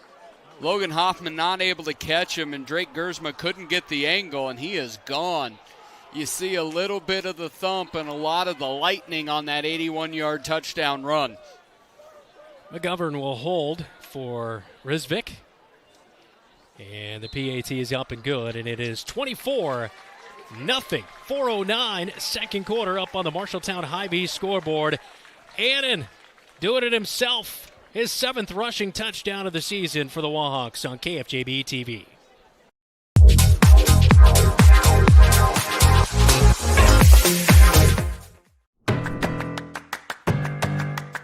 In Iowa, we are fortunate to have a lot of opportunities to get involved in at our schools. Athletics and activities have so many positive effects. From learning how to build relationships and healthy lifestyles, and gain self-esteem and confidence. Make participation a priority. You and your school will benefit.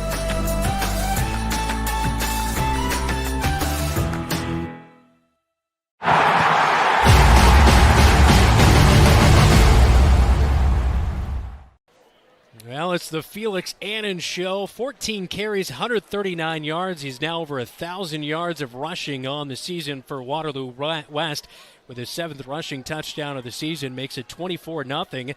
Wahawks on top of the Bobcats with 4:09 second quarter. Our kickoff tonight is all powered by the Poly Real Estate Team, Century 21, the PolyRealEstateTeam.com. Drake Gersma is back to return for the Bobcats as he stands at the 5, moves up to the 10, fumbles the kickoff return, picks it up to the 15, sidesteps a Wahawk over the 20, and finally brought down at the 23-yard line. So good job to make a little something out of nothing right there on the kickoff return. And the Bobcats will set up shop at the 23. Couple big fumbles here tonight, put them behind the chains, but been tough stopping Annen on the other side of things as we take a look at that touchdown run against the Bobcats to make it 24-0. And he went over 1,000 yards with that play. He had 863 coming into that, has 139 on the ground right now. And it's really those two big plays, 118 yards on 2 carries. Cats have done well otherwise, Yeah. About 12 carries for 20 yards beyond that, but the 2 big home runs. Gaston Ferris will go off the left side of the offensive line, a little stretch play to the near side, but doesn't gain much, about a yard. That'll be the 7th carry of the night for 18 yards for Gaston Ferris, the B-back. We have not seen Tyler England here tonight. He was holding the football earlier tonight, so we're not sure if he was bumped up in warm-ups earlier tonight or what the case may be. I'm trying to spy him on the sideline, and I don't see him where he was earlier. Bobcats without their leading rusher. 786 yards on the ground so far this year. 2 wide receivers set for the Bobcats on 2nd down and 9. Gersma gets the pitch from Niehaus as they come near side. He's up to the 24. And now the 25 is well, they'll mark it. So it's a gain of 1. 3rd down and 8 coming up for the Bobcats as we tick near 3 minutes to go before halftime. You see that around. I thought maybe Wilder might have grabbed some jersey of the Wahawks there, but no flag out there. Gersma only able to get a yard, but he had nice hands on that. He able to corral the pitch there. We've seen Wilder as well as Gersma and Permana at the slots tonight. Gaston Ferris exclusively at the B-back. 3 wide receivers set. Haven't said that many times this year. Niehaus going to bootleg it out to the far side of the field as he rolls out, and he's hit as he releases it. It is incomplete, coming up short for his intended target, and Kyle Smith, but a good blitz in there, and they were able to generate some pressure, bringing up 4th down and 8. And in there again, Isaiah Shepard, who the safety kind of played up near the line of scrimmage, was able to generate that pressure. Yeah, Cats got put into 3rd and long, and this is where you can see things kind of just compound each other. Aiden Smitherman not able to play. Tyler England not on that offensive side of the football so far. It takes away a little bit of that explosiveness from the Cats. Logan Hoffman back to punt, and this one off the side of the foot. It's going to wind towards the Bobcat side of things, and it will be picked up at the 47-yard line, and the Wahawks will take over in Bobcat territory to begin this drive. And that's the last thing you want to do is give them really good starting field position, as they've been pretty explosive on the offensive side. A huge pass to Desden McMurrin and Felix Annen with a huge 81-yard touchdown rush on their last drive. So the drive starts at 2:26 second quarter inside Bobcat territory. McGovern out of the pistol, and Annen stands right behind him by only about a yard. 4 wide receiver sets. And West now checking to the near sideline. 1st and 10 And they'll get sets. McGovern will drop back, looking over the middle of the field. Now looking deep over the middle. Caught by McMurrin at the 10 and driven down, tackled by Logan Hoffman. It's a huge play through the air down to the 10. And a big strike will move this all the way into the red zone on the first play right there, a 38-yard pickup. And McGovern does a nice job. It didn't always look pretty. His arm angle's a little bit funky, but he put it right in the money. And that's a really hard thing to ask a safety to cover number 4, because he is lightning. Get out there on that track body. speed. Yeah. It is 1st and 10 at the 11. They mark it back a yard, and a pass to the tight end again, and he'll make it for a touchdown this time. Isaiah Corwin dives into the end zone. It's an 11-yard strike as Corwin will punch it in for his 4th receiving touchdown of the season. Yeah, just a nice, simple route out there, and a great job blocking on the outside. I think it's Torian Doss. Yeah, Torian Doss blocks Gersman at the outside, kicks in on the inside as Corwin walks in for a touchdown. That's another play from Doss that may not be a stat that you see or you can read, but man alive, it made a big difference. PAT is up and good for Rizvik, and it makes it 31-0. Nice second quarter, 1:46 to go. Nice little RPO action right there. And number 34 just had to get his hands on it and walk in for 6. Coming up at halftime, it is our halftime report, all powered by Scouting America, Mid-Iowa Council, Adventure On. Take a look at stats and scores from around the state. I know a lot of other teams are moving along quite a bit faster than we are here tonight. Got a little bit of a late start with the freshman game going along, and senior night as well. We always seem to run into one of those along the way. One of these days 3-4 it'll times be a ours. season. Yeah. Senior night will be next week. In week number 9, as Bobcats will host Dowling. Cats really, this is kind of, it was such a razor-thin margin here tonight just because of some of our big play guys that take a lot of it. You're not seeing our number 1 touchdown producer, aside from Jamison Niehaus. You're not seeing the most explosive back. You're seeing a lot of different things. Cats have had to throw a little bit more than they would like. Kickoff powered by Century 21. Drake Gersma loses the football at the 10, picks it up, is going to reverse field and come near side, getting a few blocks, and seems stops, starts again at the 25-yard line, around the edge, and out at the 31-yard line. And made a little something out of nothing there as well. Got a nice block by Jamison Niehaus, who is the other return man alongside him back at the 5-yard line. So Bobcats will have it at the 30-yard line with just 1:35 to go before halftime on their own side of the field. Yeah, Gersman doing his best dance recital moves out there. Quick feet out there. Did a nice job of reversing field, getting up past the 30. Bobcats with a hold, though. The flag is down on the field, and so the return was going to be at the 30-yard line, and the officials will mark off the holding, and this will put the Bobcats way back inside the 20, as they will be at the 12-yard line. So 18-yard differential right there in starting position for the Bobcats.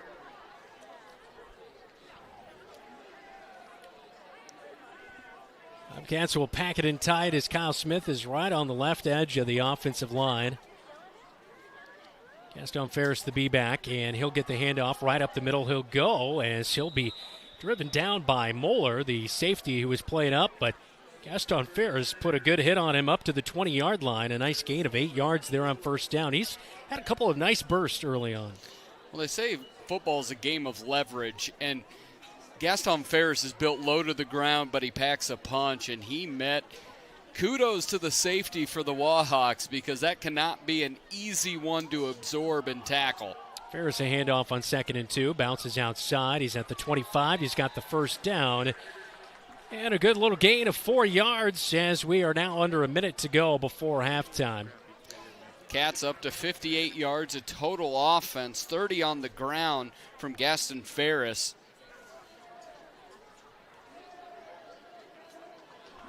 But really what Coach Goodvin wants, he just wants out of this half. He's like, it's 31-0. Let's just make sure that we get this to the half. We can regroup.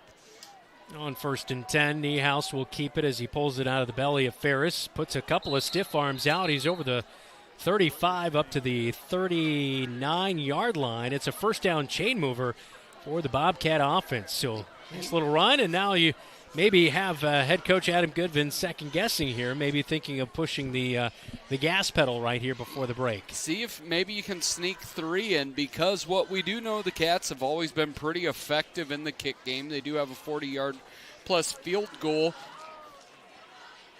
in the stat column this year. 2 wide receivers, Levi Bell to the near side, Cal Smith to the far side of the formation. Niehaus is back to pass.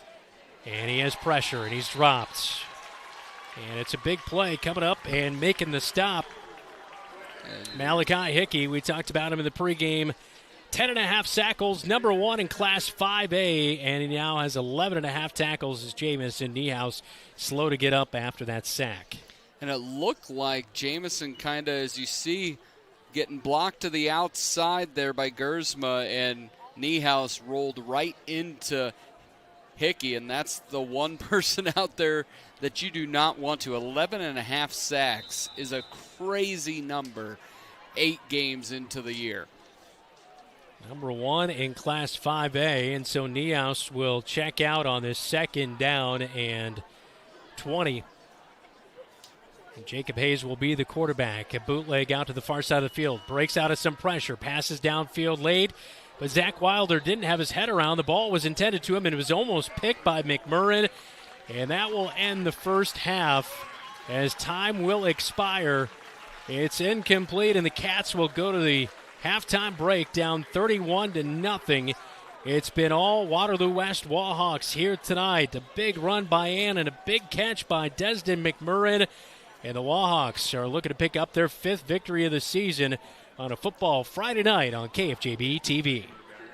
The right insurance agent can make all the difference. Assured Partners agents represent multiple insurance companies. They can pick and choose from a larger variety of outstanding insurance options. Assured Partners also handles life and health insurance and Medicare supplement coverage. With access to local, regional, and national insurance companies, Assured Partners will create policies tailored to the coverage you need. For more information, go online to assuredpartners.com/Marshalltown. Power through partnership with Assured Partners in Marshalltown, Toledo, and West Des Moines.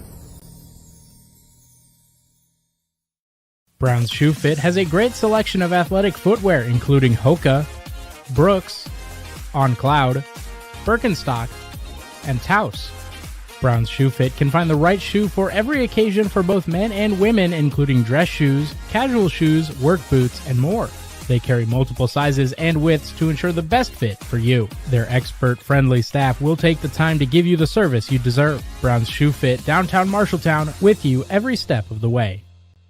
Fall is officially delicious at your Marshalltown Dairy Queens. Try the all-new Maple Cookie Shake, sweet, creamy, or dive into the ultimate duo, the Oreo Reese's Blizzard Treat. 2 icons, 1 cup, pure magic. Craving pumpkin spice everything? The Pumpkin Pie Blizzard Treat is back, loaded with real pumpkin pie pieces and topped with whipped cream and nutmeg. Or keep the summer vibes going with the Choco Dip Strawberry Blizzard Treat. A vacation in every bite. Hurry in. These fall flavors won't last forever. Happy tastes good at your Marshalltown Dairy Queens.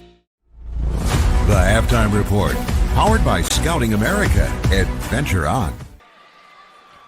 Welcome back to Memorial Stadium at Waterloo. I'm Brandon Lewis. Dylan Doe's alongside me here tonight. Time to recap our first half of action as the Bobcats kicked off to begin the night. Waterloo West was driving down the field, and they ended up turning it over on downs. It was a really good start for, I thought, the defense. Nice job to force a turnover on downs at the end of that opening drive of the first half. Yeah, they did a really nice job. They controlled, linebackers were very, very aggressive in the run game. And then a drop 4th down pass by Waterloo West got the Cats with a great job. They came out with the same energy they did last week against DCG. But on the opening drive of the game for the Marshalltown Bobcats, as there we look at the Tyler Pashong State Farm replay, it was an incomplete pass right over the middle of the field, and Torian Doss not able to come up with it. Bobcats, though, would not be done with Torian Doss on their opening drive of the game. A late pitch to Unga Pramana taken out of the play. Doss picks it up and takes it in for 6 with a 5:54 in the opening quarter. And that would put Waterloo West on top 7-0. Bobcats would punt on their next drive as they give it back to Waterloo West. And West would take it down the field with 12 seconds to go in the opening quarter of play. Rizvik on for the 29-yard field goal, made it 10-0. Bobcats would start out in the second quarter with the football, but Jamison Niehaus with a fumble as Tucker Satterley would pick up the football after it was ripped out, as Satterley helped force that fumble and then ended up coming up with it as well, as Braden Riggle was in the mix to help rip that ball away as they just stood Niehaus up. Waterloo West with the short field would hit a 25-yard pass play to Desden McMurrin from McGovern, the quarterback, and McMurrin using that track speed to his advantage to put Waterloo West up 17-0, 11:09 in the second quarter. Bobcats would punt on their next drive, and they set up Waterloo West deep on their own side of the field. It was a really good punt, but then Annen took over on third down, gets the carry, 81 yards all the way in for his 7th rushing touchdown of the season, as he goes over 1,000 yards on the season with that carry right there.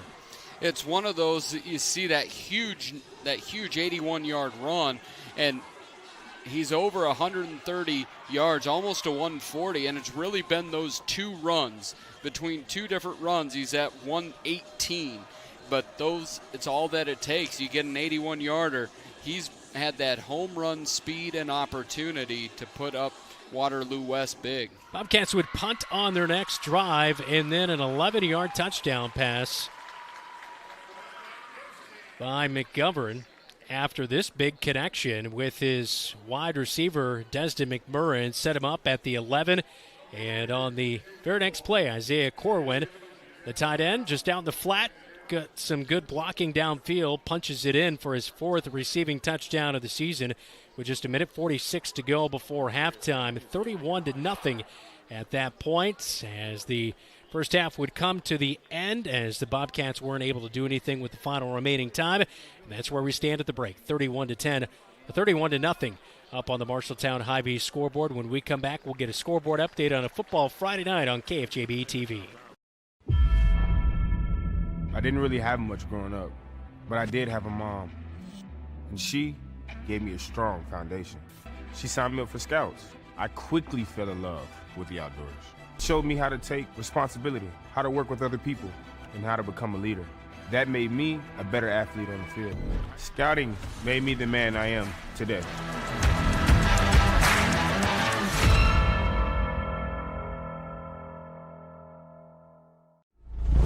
The Halftime Report, powered by Scouting America. Adventure on. Time for a scoreboard update on a football Friday night. All brought to you by Central State Bank. Discover what they can do for you. Locations in Ames, State Center, and in West Des Moines. Dylan? Ankeny up on Valley, 20-19. That is at half. Grundy Center's going to lose someday, but it's not going to be tonight. They are up 49-0 in the third quarter against Eagle Grove. Roland Story 55, Olwine 6. West Marshall leads 23-7 with 10 minutes left to go in the game, and it looks like the Mustangs have done all but officially stamped their passport to state with a 48-0 lead at the end of the third quarter. 31-0 our score at Memorial Stadium in Waterloo, as the Waterloo West Marching Band performing at halftime. Let's take a listen in.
In at halftime, Bobcats trailing 31-0 to the Waterloo West Wahawks. We'll take a look at our stats and adjustments, all presented by Kent's Transmission. When we come back, this is Bobcat football. You're watching KFJB-TV.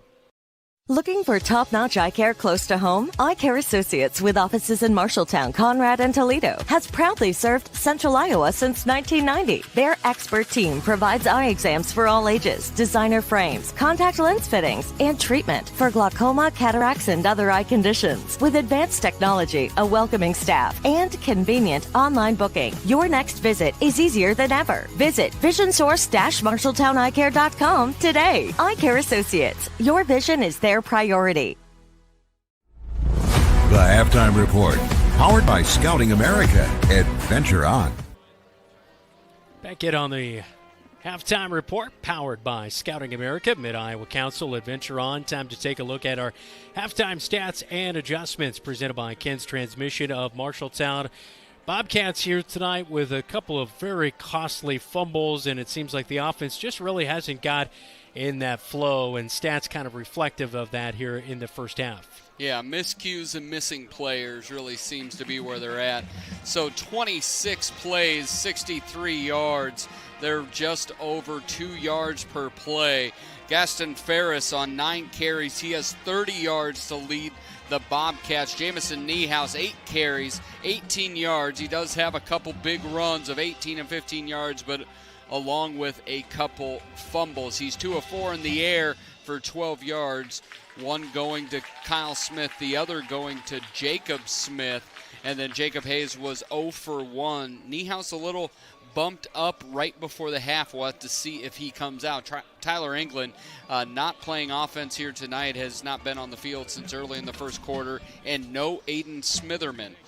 Rushing the football, it's all been Felix Annen, 14 carries, 139 yards, just under 10 yards a carry, and 2 big plays, including that 81-yard touchdown.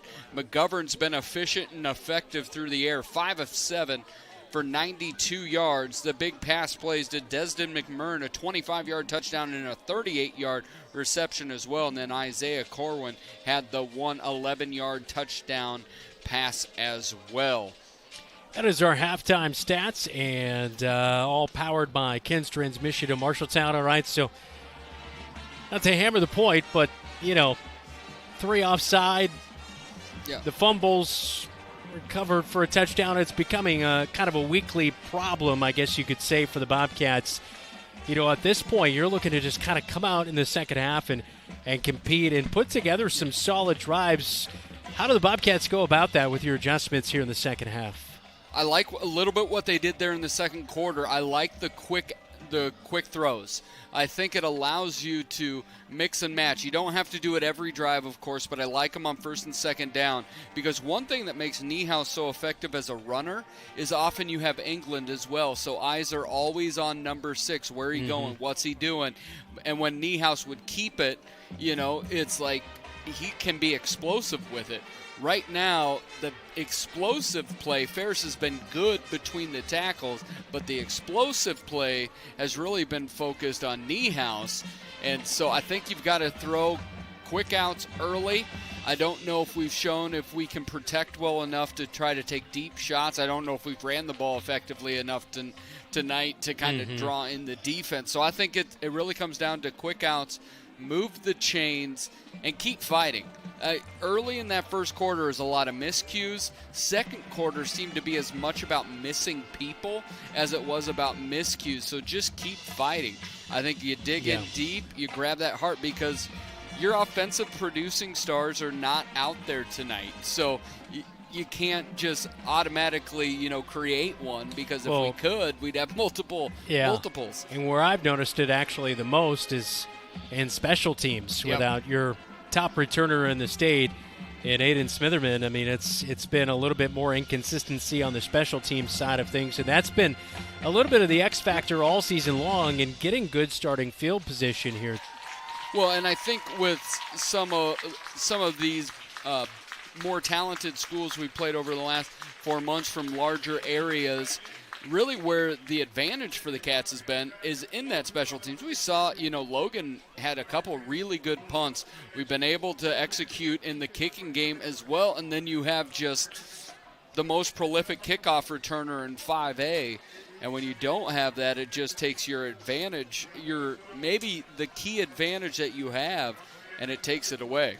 Bobcats looking to avoid a 4-game losing streak here tonight. Meanwhile, the Wahawks are hot. They've won their last 2 in a row heading into this one with good wins over DCG and Cedar Rapids Kennedy. They currently lead 31-0 at halftime. You're listening to News Talk 1230 AM, 93.9 FM, and watching on KFJB-TV.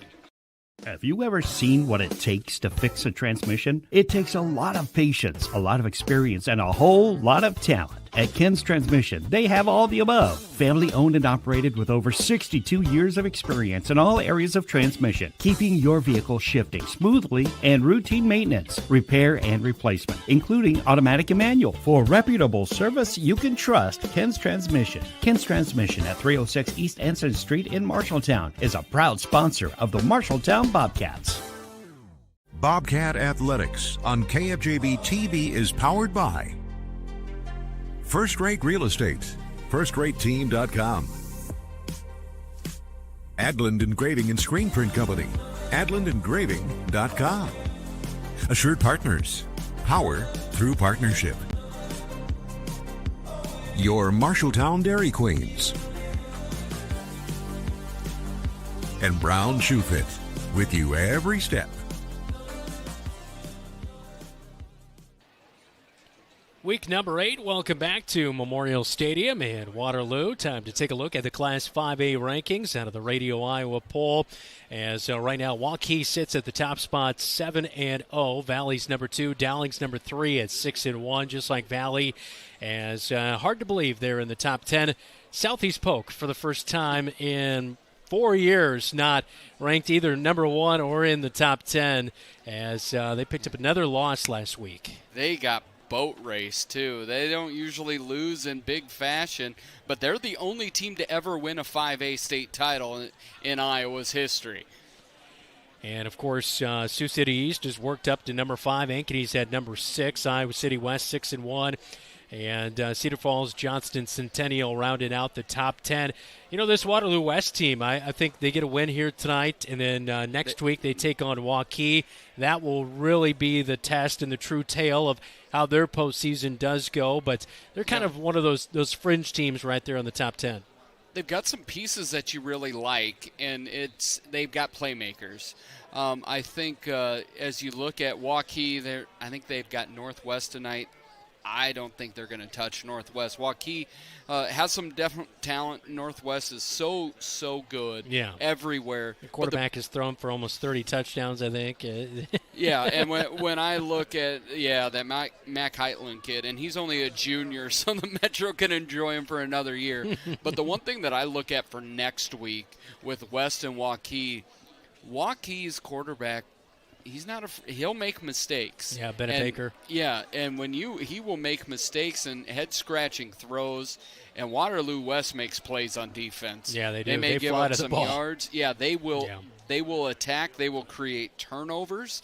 And, if they get a couple of those, you're looking at the district play. Yeah, they lost to Dowling, but they're pretty clean and a pretty strong district.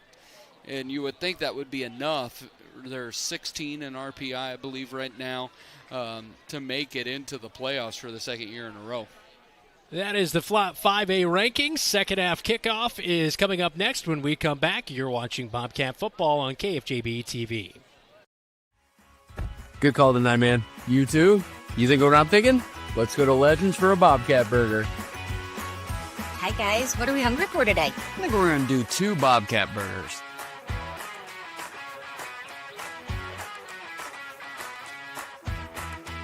Whether it's pregame or postgame. Or during the game, it's Legends American Grill in Marshalltown.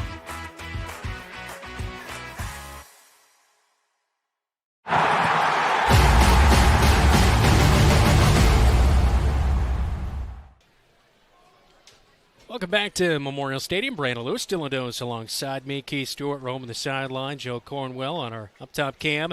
David Braga, our on-site producer, as Jeff Brooks is our radio producer tonight. Xavier Does is on stats, and I just saw Minnesota is leading 7-3 against Nebraska. So you were questioning how Nebraska was 7.5-point favorites going on the road to Minnesota tonight. It didn't make a lot of sense to. I think Nebraska's better, yeah, but the only good team they've played is Michigan, and they lost. They struggled with Michigan State.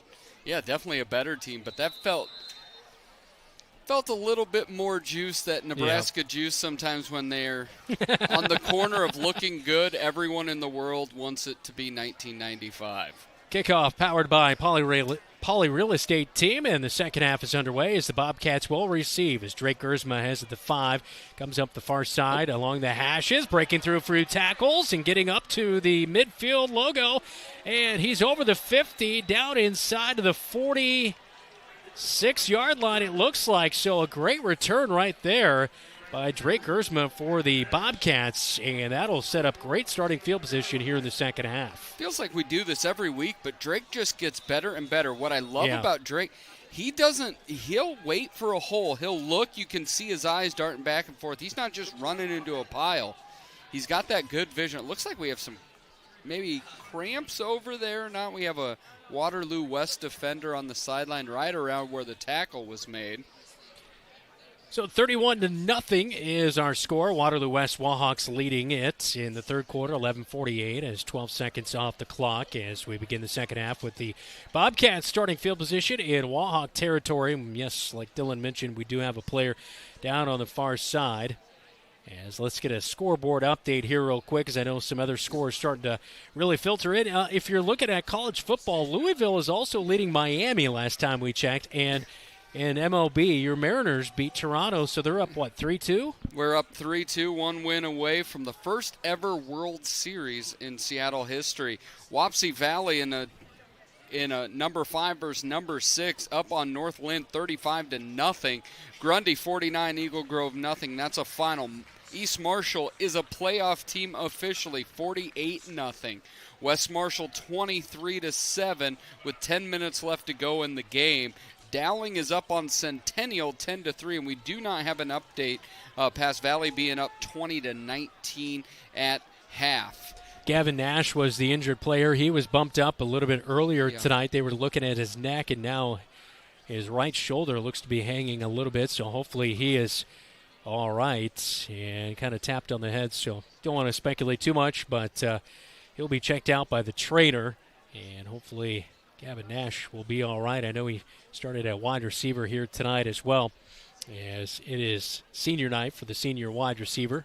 I'm going to give you one bonus score. Newton is up on Grinnell 35-0. Fort Dodge is up on Lamar's 7-3. A couple really good 4A schools. Bobcats will hand off to Gaston Ferris on the first play of the second half, and he goes right up the gut for a nice gain down to the 40-yard line. So good solid run of 7 yards on first down. And again, Gaston Ferris, he just kind of gets himself tucked in behind that offensive line and then finds the hole and shoots right through with another good solid gain. Timid would not be a word to describe him. He hits top speed pretty quick. It's one step and he's going. Line up the B-back again as Niehaus will be under center at second down. And 3 yards to go after the 7-yard pickup. Ferris off the right side. He's got the first down and a little bit more as he plows over the 35 down to the 32-yard line. First down chain mover. 2 good runs out of the gate for Gaston Ferris after the great Drake Gersma kickoff return to begin the second half. And this is be a really good, you're down 31-0, but you punch in 6 on this drive and have you feel a little bit better about the momentum of this game. Yeah, I think right now you're not playing score, you're playing to execute. And that's really where they have struggled to execute. And off to Ferris again. He plows into the defensive line, but he bounces back and then tries to keep the legs moving. He's up to the 30, so a 2-yard gain. Second down and 8 coming up. One thing West has done a really nice job of, they have not allowed, outside of a couple runs of 15 and 18 yards, they have not allowed Niehaus to really turn it upfield. They've been able to, if he doesn't give it straight to the B-back, when he goes to read the defense, that defense just flocks in Niehaus, forcing him to pitch it. And the pitch game is not as strong without Smitherman out there.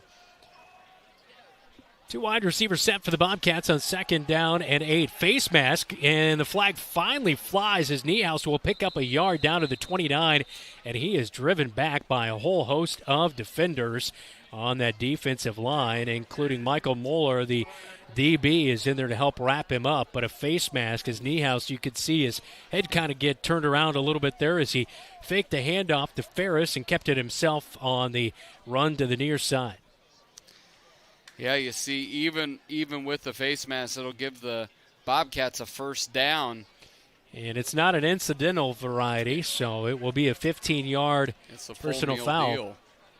And this will get the Bobcats into the Ethington Heating and Cooling red zone. Ethington Heating and Cooling, we're not comfortable until you are. As the ball is spotted at the 14-yard line.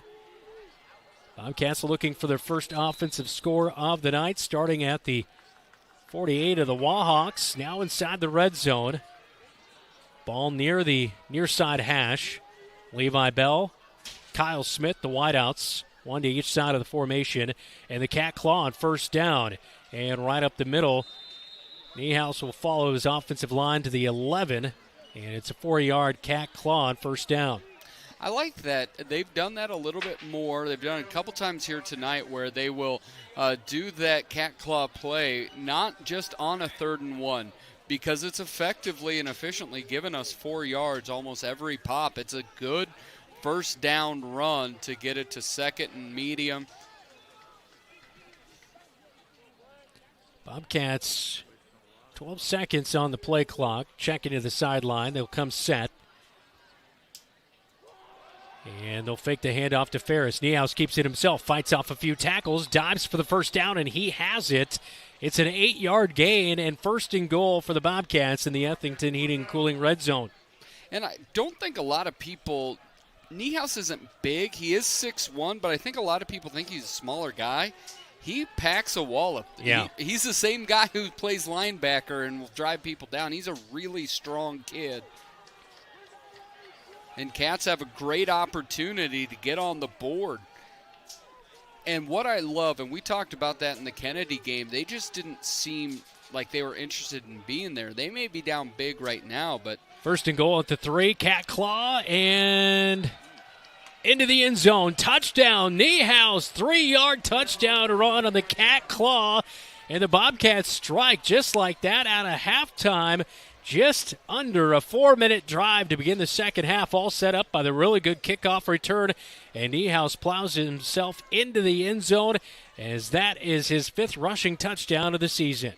And you talked about the great kickoff return. That really, in a nutshell, was a microcosm of the Bobcats offense at its best. Get good special teams and then run the football effectively all the way to Jamison Niehaus getting another touchdown. The PAT is just off to the left, no good by Innocent Aishungulungu as he came in 4 of 5 on PATs so far this year. That one missed, and the score will hold tight at 31-6, 8:15 third quarter on KFJB-TV. At Lennox Employees Credit Union, we take care of you like family. We're all about personal service, going above and beyond for our members. Whether it's home, auto, or other financial services, we're here for you. Take advantage of our always low interest rates or exclusive perks being a member can bring. Unlike others within personal services, at Lennox Employees Credit Union, we're all about that personal service. We find great joy meeting with our members to discuss their financial needs or big dreams. It's easy to become a member. Stop in today. Lennox Employees Credit Union, a family place.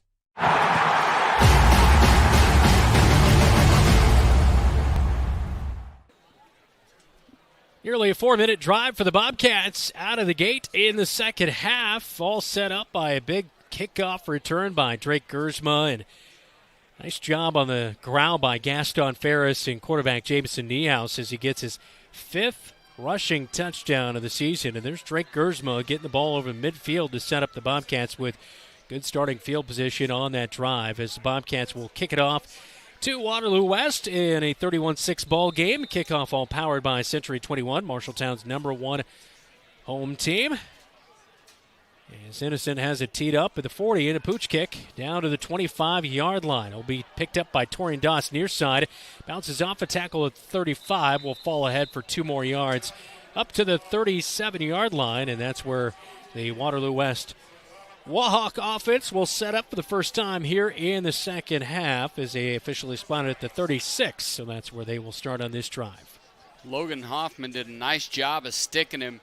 The Cats still, there's been a couple big plays, but we really haven't seen the missed tackles that haunted them for the first 6 weeks of the season. Yeah, last week, really good effort, limiting the DCG offense to under 60 yards of rushing, under 125 yards passing.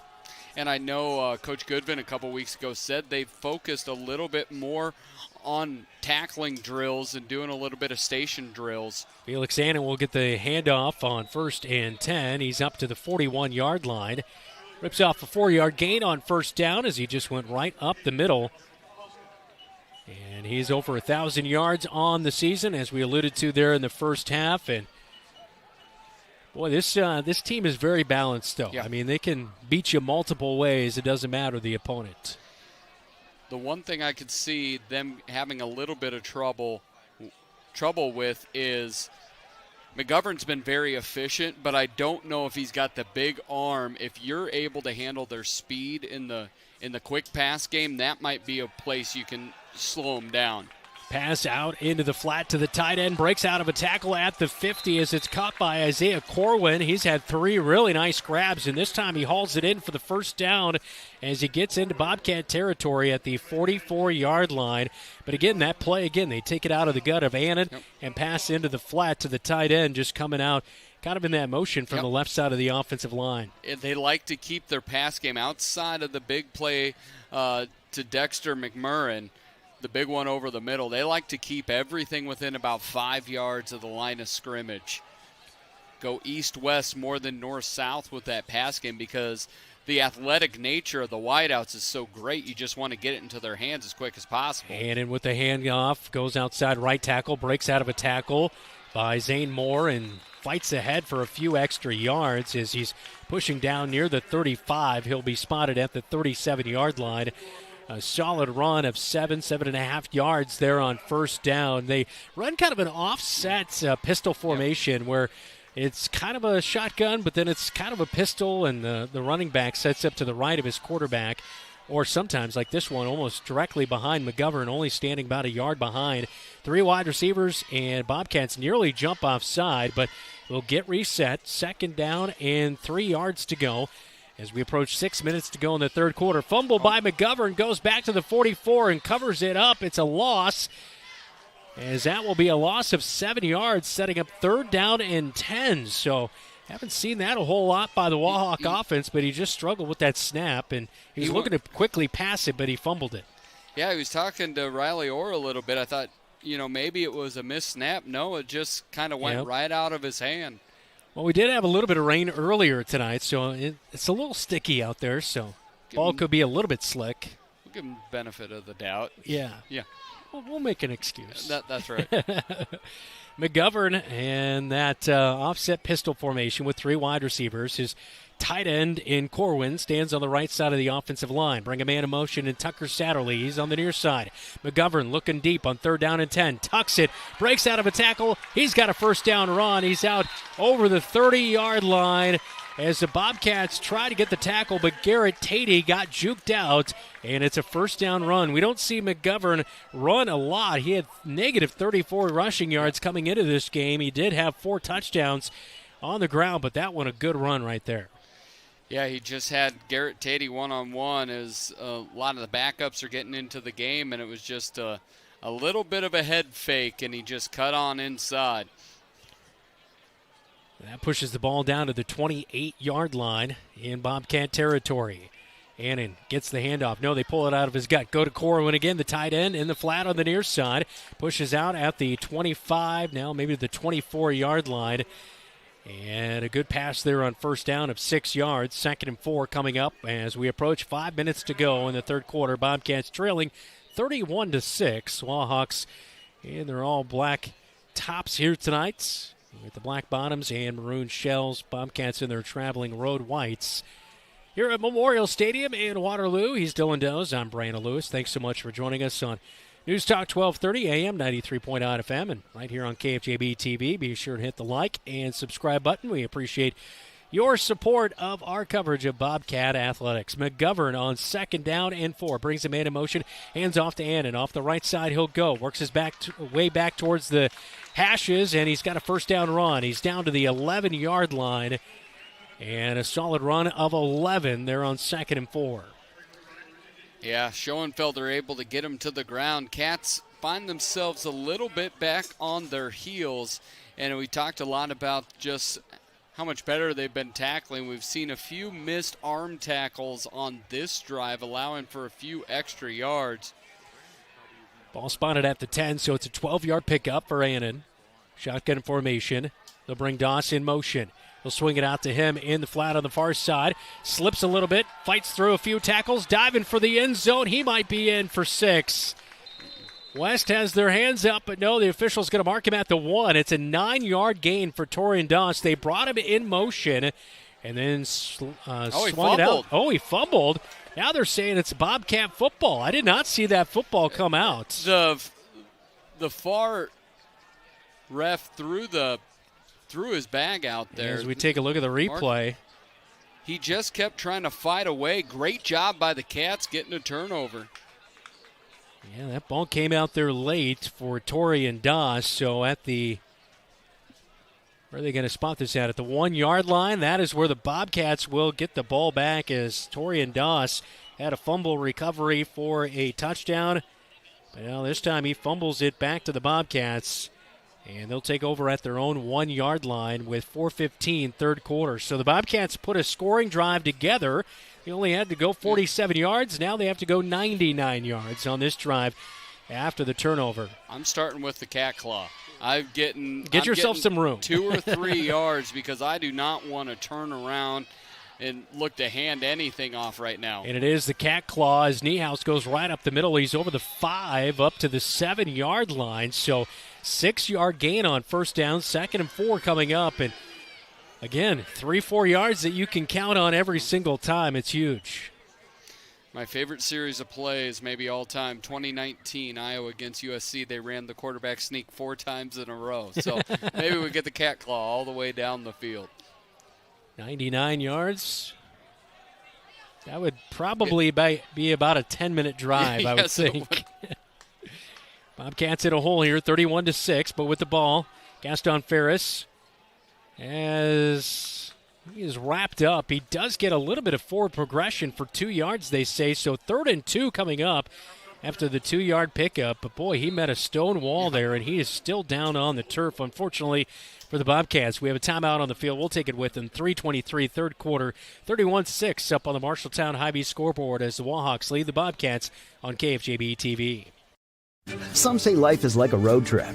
Is it a coincidence Scooter's Coffee is a drive-thru? We don't think so.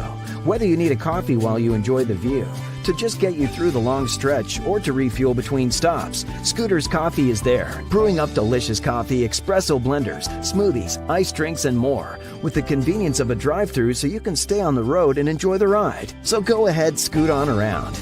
Amazing people, amazing drinks, amazingly fast. Scooters in Marshalltown.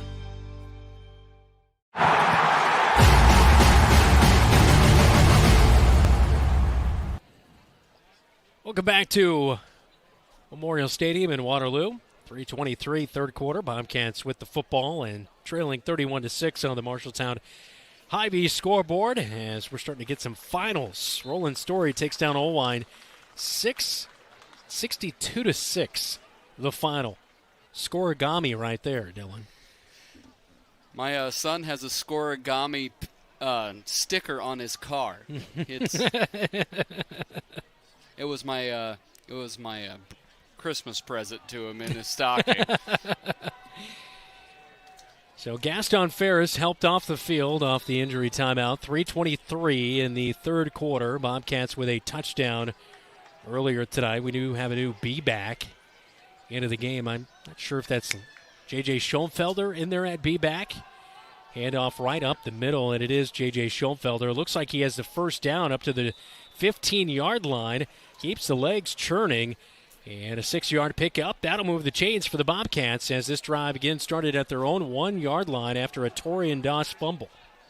Cats have done a better job. The only time they were held under 100 yards was on the ground was against Cedar Rapids Kennedy. They're not up to where they've been the last couple weeks, but they are nearing 100 yards on the ground so far. And this third quarter has been much better for the Cats, shown a lot of fight, but also been really effective in the run game. First down, Cat Claw, and up to the 20 and pushing ahead for a few extra yards. It is a 6-yard gain for Jamison Niehaus on the Cat Claw right up the middle. And so it's been effective throughout the night tonight. And again, being helped out by a 2nd and 4 or 5 is much more favorable for this offense. Yeah, you're automatically 2nd and 4, and I give Coach Goodvin a shout-out. He's been without a lot of weapons tonight, but he's mixed up, not making them a totally different style of team, but he's mixed up what he's called on first down, going to more late in the possession plays. Niehaus looks to pass out in a crossing route, and it is incomplete off the hands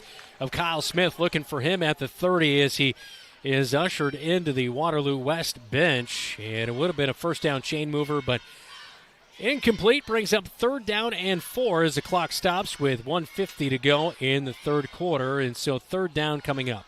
Niehaus has been a little bit high on a couple of those throws. And Kyle, once he touched it, Musa Boko did a great job of just being right there, separating his hands from the football. Niehaus puts Gersma in motion, hands off to Schoenfelder, left side. He'll work up to the 24-yard line, needs the 25 for a first down, so it's 4th and 1 as a helmet comes off for one of the Waterloo West Wahawk players as Bergnon Holmes, the linebacker, will have to head out for a play. So 4th and short coming up for the Bobcats, and they're going to keep the offense out there on the field. While resting at the 24, they need the 25 to move the chains. And I think you just go back to it. You go to your bread and butter short yardage play. You've got to, I think sometimes it's not going to work 100% of the time, but in these situations, you've got to go with the play that you like the best and you've been most effective with. Niehaus underneath center with 2 wide receivers, 1 to each side. And a handoff to Schoenfelder. He's got the first down as he is up to the 26-yard line. A few extra yards there to move the chains. So a couple of first downs. Again, this drive starting at their own 1-yard line. We're under a minute to go third quarter. But like I said, be back off the left tackle. That's what you got. You've called it every time. That's right. As long as people have a short memory, I've called it every time.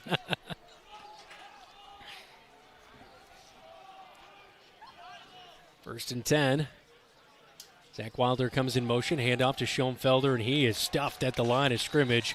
Nowhere going right there for J.J. Schoenfelder as Satterley is in the backfield to help make the stop. Man, at times, though, they show how good that defensive line is. Malachi Hickey, number 1 in sacks. They've got Aiden Knight, an interception. The big boy, a defensive tackle. Braden Riggle also has an interception. Tucker Satterley makes plays all over the field. Yeah, and just real quick for the Cats, freshman Lars Schoenfelder is in at quarterback. That'll be the last play of the third quarter as we enter the fourth. When we come back, 31-6. Bobcats trail on the road at Waterloo West on KFJB-TV. YMCC, competitive athletics, affordable tuition, on-campus living, online courses plus 2 campus locations, unique programs, career training, small classes, short-term hands-on training. Choose MCC.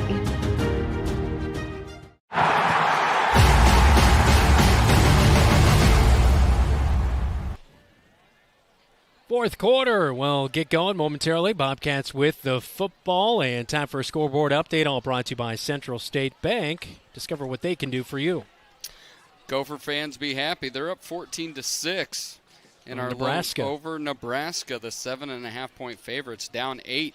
Columbus Catholic 28, Appleton Parkersburg 20, South Hardin 35, Central Springs 6, Fort Dodge 9, Lamar's 3. Those are all finals.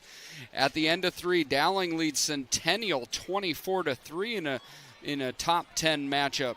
You already mentioned Rolling Story 62-6. That Wapsie Valley 42, North Lynn nothing. North Lynn had been undefeated going into that game. Wapsie Valley just ripping through people right now.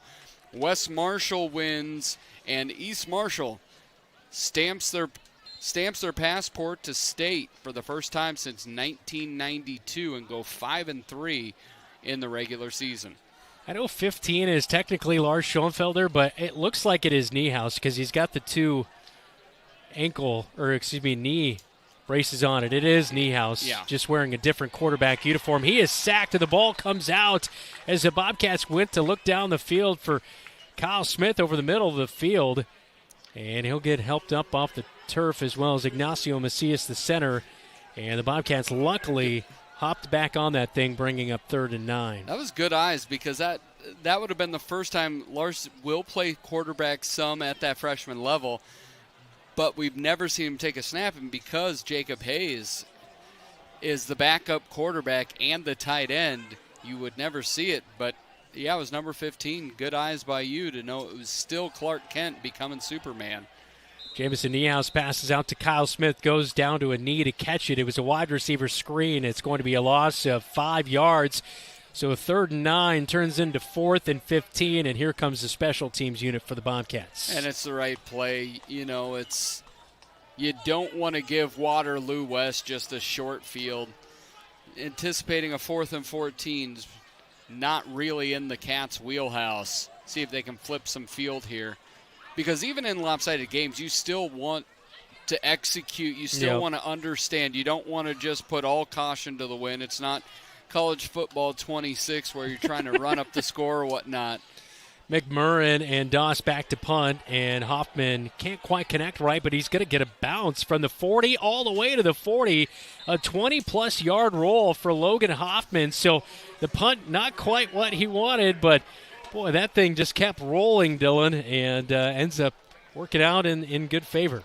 You know what? Just like me, it doesn't look pretty, but sure is effective. You like your golf game? That's not effective nor pretty, so not the same thing.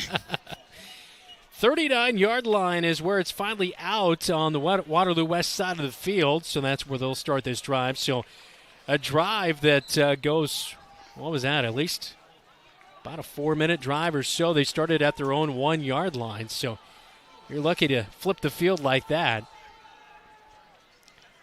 McGovern will spread 3 out here to the far side, 1 to the near side. Is Torian Doss on the bottom side of your TV screen. He'll pass to Doss, a slant route, caught up at the 50. Angling his way through. He bumps into one of his teammates, runs him over down to the 30, and tackled inside the 25-yard line.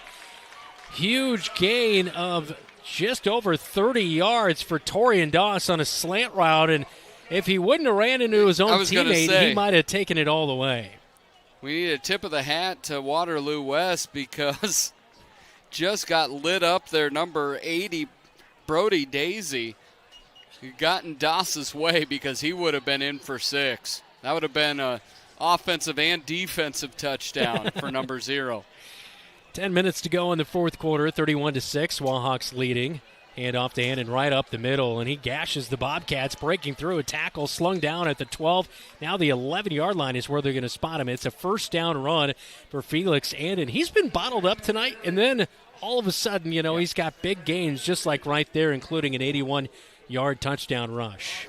Yeah, and with the size of Waterloo West line, Annen has a lot of great numbers, but it doesn't feel like they've always controlled the line of scrimmage. They've been able to pop huge plays that make a big difference, not to minimize any of that.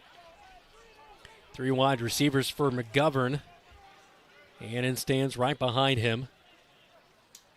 And they'll hand it off to him again. Right up the middle. They'll foul Corwin, the tight end, who got a good block, and he's tackled in the end zone. Touchdown. 11-yard rushing touchdown, and that is number 8 on the season for Felix Annen, who gives West the answer here in the second half, as that is West's first touchdown in the second half, but Annen his second one of the night. He did such a good job of just following Corwin through the hole, kind of riding his right hip until he saw when he wanted to make his cut. And another touchdown for Annen. He is having himself a night and an incredible year. PAT is up and sneaks through the right side of the upright for Rizvik, and it makes our score 38-16. Annen doing it again for the second time. Big night. He's over 1,000 yards on the season. It's all Wahawks in Waterloo on KFJB-TV. You planned and saved for your child to go to college, but medical school after graduation was a surprise. A happy, expensive surprise. Wells Fargo Advisors can help. For more than 125 years, we've created wealth management and investment strategies aimed at achieving our clients' personal financial goals. When opportunities surprise you, turn to Wells Fargo Advisors. Together, we'll go far. Wells Fargo Advisors is located at 14 East Southridge Road in Marshalltown. Call them at 641-752-5401. They're a member SIPC.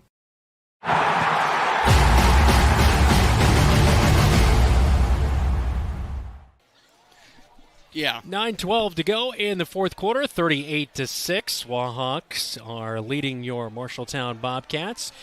As the Bobcats back to return. Kickoff tonight, all powered by Pauley Real Estate Team.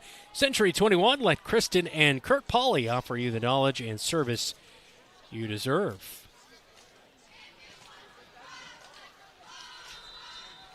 All teed up at the 40.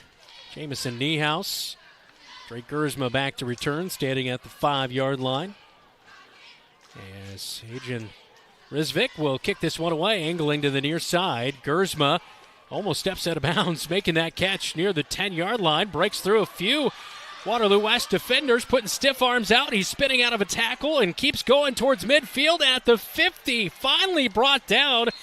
And now the Bobcats may have found, due to illness here tonight, Aiden Smitherman out. Maybe they're finding another special teams ace out there in Drake Gersma. I was wondering why Drake tried to catch that one. I think his tiptoes on the sideline, because that would have went out of bounds, but he added another 15 yards on the end of it and got it to 50. He's just been really fun to watch from week 1 to week 8. He's just gotten better and added a wrinkle to his game. He has not really been involved too much in the return game until tonight, and he's done a really nice job. Taking a look at that Tyler Prashong State Farm instant replay, mtownproud.com. As, those tippy toes right there on that sideline. Good shot by our very own Keith Stewart. Niehaus underneath center with Gaston Ferris the B back. Fakes to him, spins out of it, comes near side. Puts a shoulder down and finally pushed back as he'll get forward progression, a gain of 4 down to the 46-yard line in Wahawk territory. I like that wrinkle in the run game, where you've seen the same motion every single time, but just a nice little reverse field, come back to the right side, pick up a few yards. Nothing explosive, but again, it's 2nd and 6, and the Cats have done a really good job for the most part here in the second half of getting a good chunk on that first down. Second down, ball in the near side hash as Bobcats go to the south end zone. Handoff to Ferris. Got a seam. He's got the first down up to the 46-yard pickup as he put a shoulder down and was able to fight himself to the first down chains to move the sticks. Ferris came into this game with 52 yards on the year. He has 53 here tonight on 14 carries. Niehaus has 49. Actually, he's up to 49. J.J. Schoenfelder has 15. Cats up to 120 on the ground. Under 8 minutes to go in the fourth quarter. Bobcats down 38-6 on the Marshalltown Hy-Vee scoreboard. Niehaus to pass on first down. Tucks it, now passes it late. He's going to the 5-yard line, in and out of the hands of Destin McMurrin, who was playing wide receiver out there against the Bobcats' intended target, Drake Gersma at the 5, who was also trying to position himself to make the catch, but it ends up falling to the turf incomplete. But a good deep shot right there to Gersma. Committed to it. Cats blocked it much better than they have recently.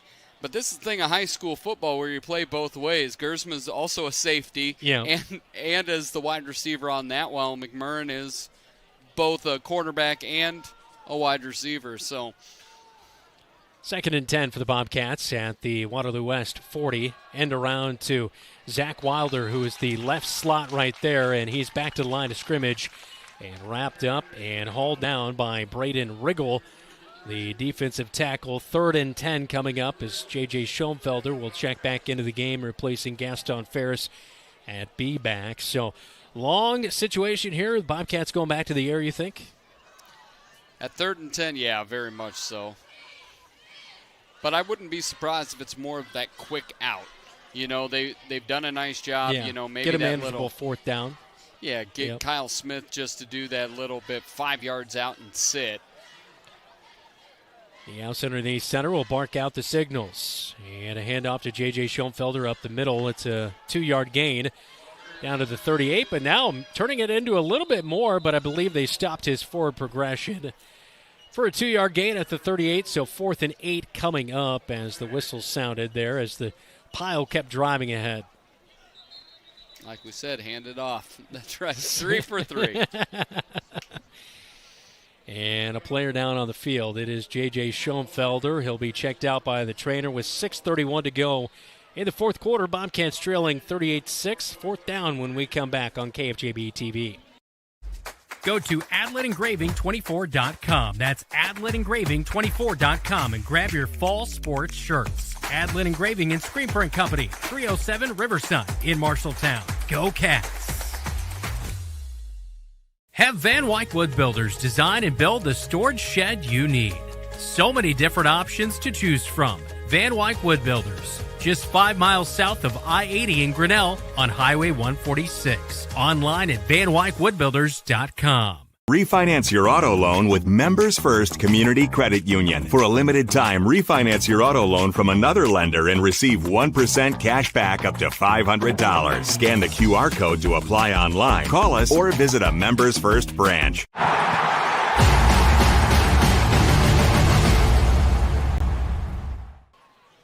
At Memorial Stadium in Waterloo, Bobcats trailing 38-6. 4th quarter, 6:31 to go in our football game. Bobcats with a 4th and 8. J.J. Schoenfelder stretched out, looked to be a cramp here on a still pretty warm night in October. We've had really warm weather this year all season, 66 degrees out there right now. So Bobcats will keep the offense out on 4th and 8. Kyle Smith, Levi Bell split outs, one to each side of the formation. Fake the pitch to Zach Wilder. Niehaus through the air, fires late. He has a wide open Drake Gersman at the 15, caught down to the 5, going for the end zone. Is he in? Touchdown, Bobcats on 4th and 8. Touchdown, a 38-yard strike as Drake Gersman makes his first touchdown reception of the season. And he was wide open. It had to probably feel like a year and a half for that ball to come down because Drake just waited on it. Let's see it here. The fake pitch to Wilder, and Drake Gersman just leaks out up the seam, and there he is. 21 gets a receiving touchdown. He's been really good tonight. He's had a couple big kickoff returns, but that one was a beautiful throw by Niehaus. Didn't rush it, gave it some air, and got 6 with the extra point being good. Bobcats up to 13 points. 38-13 is our new score as Niehaus connecting with Gersma, hitting the turf but delivering the good shot downfield on KFJB-TV.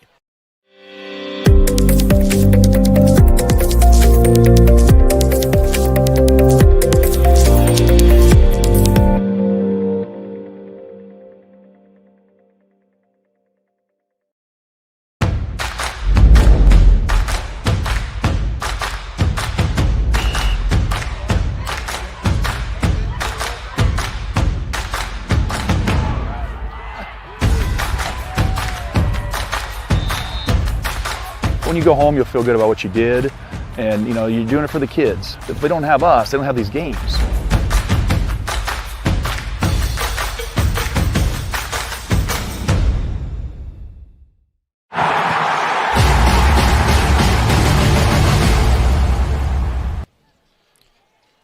Well, on a night where the Bobcats not in full force without Aiden Smitherman, we have not seen Tyler England a whole lot here tonight.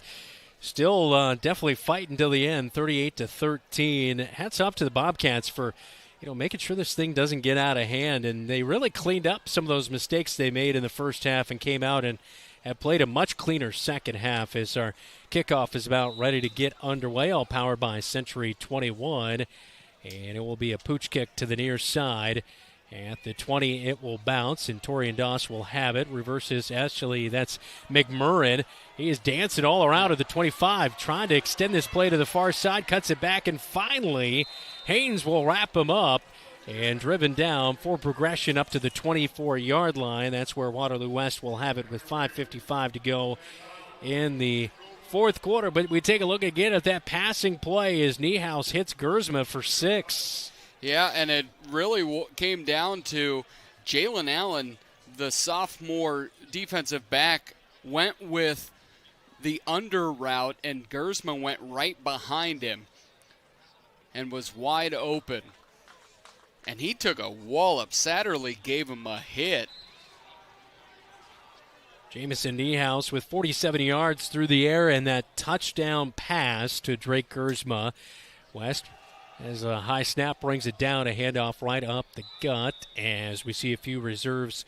Cole Dean, the backup quarterback, a sophomore, is in there to run the offense. A 2-yard pickup on the run. As a run right up the middle by Jaden Cunningham, the senior running back.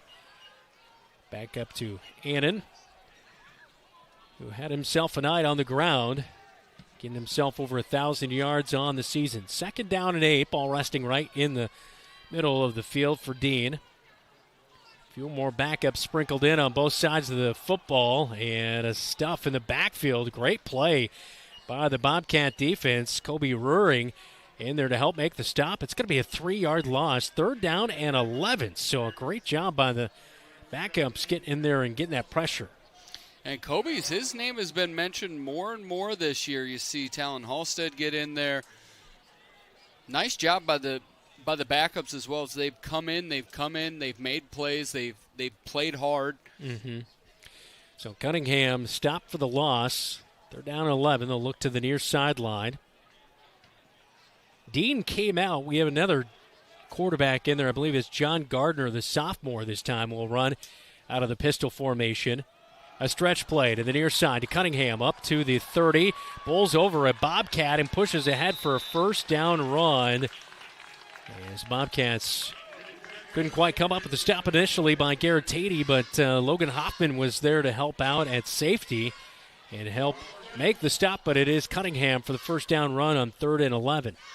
Yeah, Cunningham dragged Tatey for the last 4 or 5 yards there.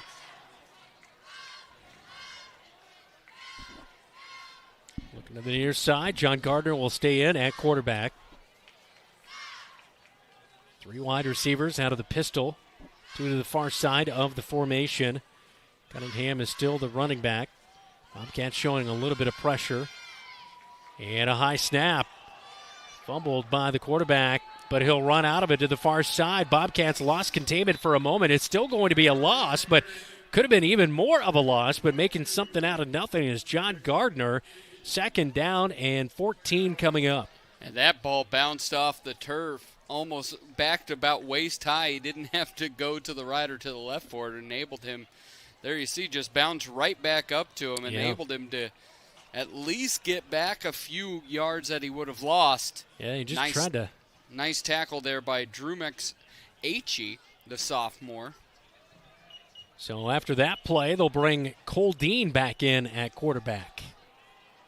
Cunningham still the running back. 3 wide receivers set. And they fake it, pull it out, throw it into the flat. Caught by Johnson Holmes, the junior tight end.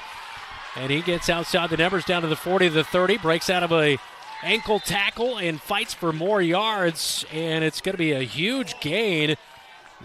Just those passes out into the flat, and he was able to turn it up and get past the Bobcat defenders for a huge gain to get down into Bobcat territory at the 23-yard line. And when you stretch them sideline to sideline, and as that boundary corner, if you cut inside to make the tackle, you better make it because there's nobody on the outside of you. And he raced up the sideline. Good hustle late by Drake Bell to wrap him up. 40-yard gain for Cole Dean, hitting the pass play, and now Cunningham a run right up the middle. It's going to be a 23-yard touchdown rush. I don't know if anybody got a hand on him. He shot through a big gap through the left side of the offensive line, and Cunningham with the touchdown, his first of the season. You said it all, Ned, as they blew open a wide-open hole, and he sprinted through. You see it right here, blocked well, and just over-pursued as it looked like Innocent and Gaston Ferris ran past the ball carrier. So Cunningham with a 23-yard touchdown rush with 2:18. Fourth quarter makes it 44-13. And the PAT by Rizvik is pending as the starting quarterback, and Brett McGovern is back in to be the holder. And the placement is good, and the PAT is good, and it will make it 44-13, 45-13 after the PAT, 2:18 fourth quarter on KFJB-TV.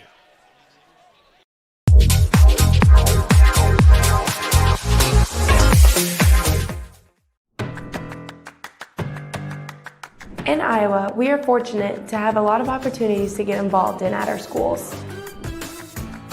Athletics and activities have so many positive effects.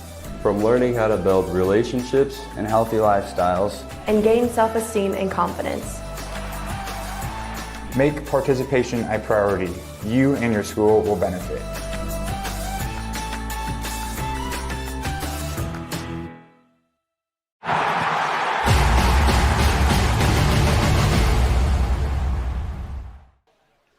Welcome back to Memorial Stadium in Waterloo. I'm Brandon Lewis. Dylan Does alongside me tonight. Coming up, it is the Locker Room Report. All powered by Wells Fargo Advisors. We'll have our Lily Mae Sweet play of the game. We'll also chat with head coach Adam Goodvin as we take a look at that 23-yard rushing touchdown by Cunningham for Waterloo West to extend their lead up at the Marshalltown Hy-Vee scoreboard 45-13 as our kickoff, all powered by Century 21, Poly Real Estate team in Marshalltown. Drake Gersma back to return, as well as Jamison Niehaus. And Rizvik will kick this one away down to the 6-yard line. Drake Gersma has it. Stutter steps. Now trying to reverse his field. Cunningham, who just ran for the touchdown, kind of blows the play up. And at the 23-yard line is where he's able to get back to. And that's where the Bobcats will set up shop here for the final 2:08 in the fourth quarter. Yeah, much better second half than first half, though. Much better. And one thing that I will say, a lot of pride in this team is that Cedar Rapids Kennedy, there was just nothing happening from juice to effort all across, and your season kind of go two ways there. Are you just going to pack it up as you go into your really difficult part of the season, or are you going to learn from it, move forward? Cats have learned, they've fought. Yeah. And just this week, their guys weren't able to play. Made a couple early miscues. Waterloo West has a lot of talent. Rumex H.E. is the B-back. He's going to get the handoff on first down. He'll fight ahead for 8 yards. And the sophomore fullback powers himself ahead for that 8-yard gain as we're under 2 minutes to go, as we have really mostly just called his name here tonight, but an impressive first carry of the night. Yeah, he just hit the hole. We haven't said his name more than twice all season. We've said it twice here in the last about 5 minutes. We'll hand it off to H.E. on the left side of the offensive line, spinning out of a tackle, fights for the first down up to the 35-yard line. That'll move the sticks for the Bobcats. We're under 90 seconds to play in the fourth quarter. Jackson Hinkle heading to the sideline. I think he got his helmet taken off. Something happened to a helmet. I saw it kind of go over to the sideline, so. You have to come out of play. Yeah. I think maybe a pad came loose or something. It looked like he put one back in, so he comes out for that play, and first down and 10 for the Bobcats. He also will bark out the signal. H.E. with a handoff straight up the middle again. Just keeps the legs moving ahead. It's a 4-yard pickup again. And 14 yards on 3 carries for Jumex H.E. We'll have one more play here tonight. 6 seconds separates the play clock and the game clock.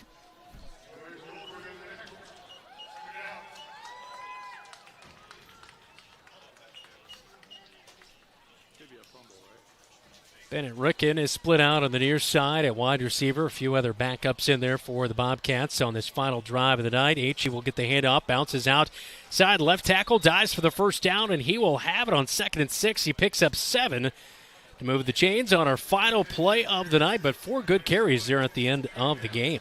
Yeah, from beginning to end. Great, not always great execution, but I thought the effort was there from the first to the end. Waterloo West has a big matchup with Waukee. I think they week win number 9. They win next week. They're in state playoffs. We get Dowling. Well, final score tonight, 45-13 as Waterloo West takes down your Marshalltown Bobcats in week number 8. And now a 3-game winning streak for Waterloo West. They're 5-3. Bobcats fall to 3-5 on the season. Like Dylan alluded to, Dowling is the Week 9 opponent. Coming up, it is senior night next Friday night as well for the Bobcats at Leonard Cole Field. Coming up, it is our locker room report as we'll chat with head coach Adam Goodvin, recap our stats here tonight, have our Lily Mae Sweet play of the game. This is Bobcat Football. You're listening on News Talk 1230 AM, 93.9 FM, and watching right here on KFJB-TV. From preschool to graduation day, Marshalltown Community School District prepares students for success in a global world. Embrace the lead with curriculum that prepares students for tomorrow's challenges, giving your child unmatched college and career advantages. Embrace the lead by developing talents beyond the classroom through extracurricular opportunities and by focusing on student well-being and whole child development. Create a global learning community right here in Marshalltown. Learn more at marshalltown.k12.ia.us. McGregor's Furniture and Mattress is your local furniture store in Marshalltown. With their extensive inventory, you're sure to make a winning selection when you shop McGregor's for your bedroom, living room, and dining room furnishings. McGregor's has the right play for every room in your home. McGregor's Furniture and Mattress is proud to be your locally owned and operated furniture store since 1896 and very proud to support Bobcat Athletics again this season. McGregor's Furniture and Mattress, downtown Marshalltown, open 7 days a week. At Sports Plus Sports Medicine and Physical Therapy Center, we customize each patient's treatment plan to their individual needs. What does that mean? It means that not every back or knee problem is treated the same, and that your program will be unique and designed especially for your needs or problem. This improves how quickly you will return to work or sports. The Sports Plus staff is encouraging and takes pride in your successful recovery. This is just one more reason why champions choose Sports Plus Physical Therapy as their favorite place to rehabilitate and train. Wayward Social is the place for fun. With 20 lanes of bowling, leagues for all levels, great food and drink options, an awesome arcade, there is a ton of fun to be had at Wayward Social. And that's just on the inside. Step outside and enjoy patio life at Gutter Point with drinks, shuffleboard, live music, and fun atmosphere. Follow Wayward Social on Facebook for updates on specials and live music. It is all on South 6th Street in Marshalltown. Visit wayward-social.com to plan your next visit to the place for fun. The KFJB-TV Locker Room Report, powered by Wells Fargo Advisors of Marshalltown.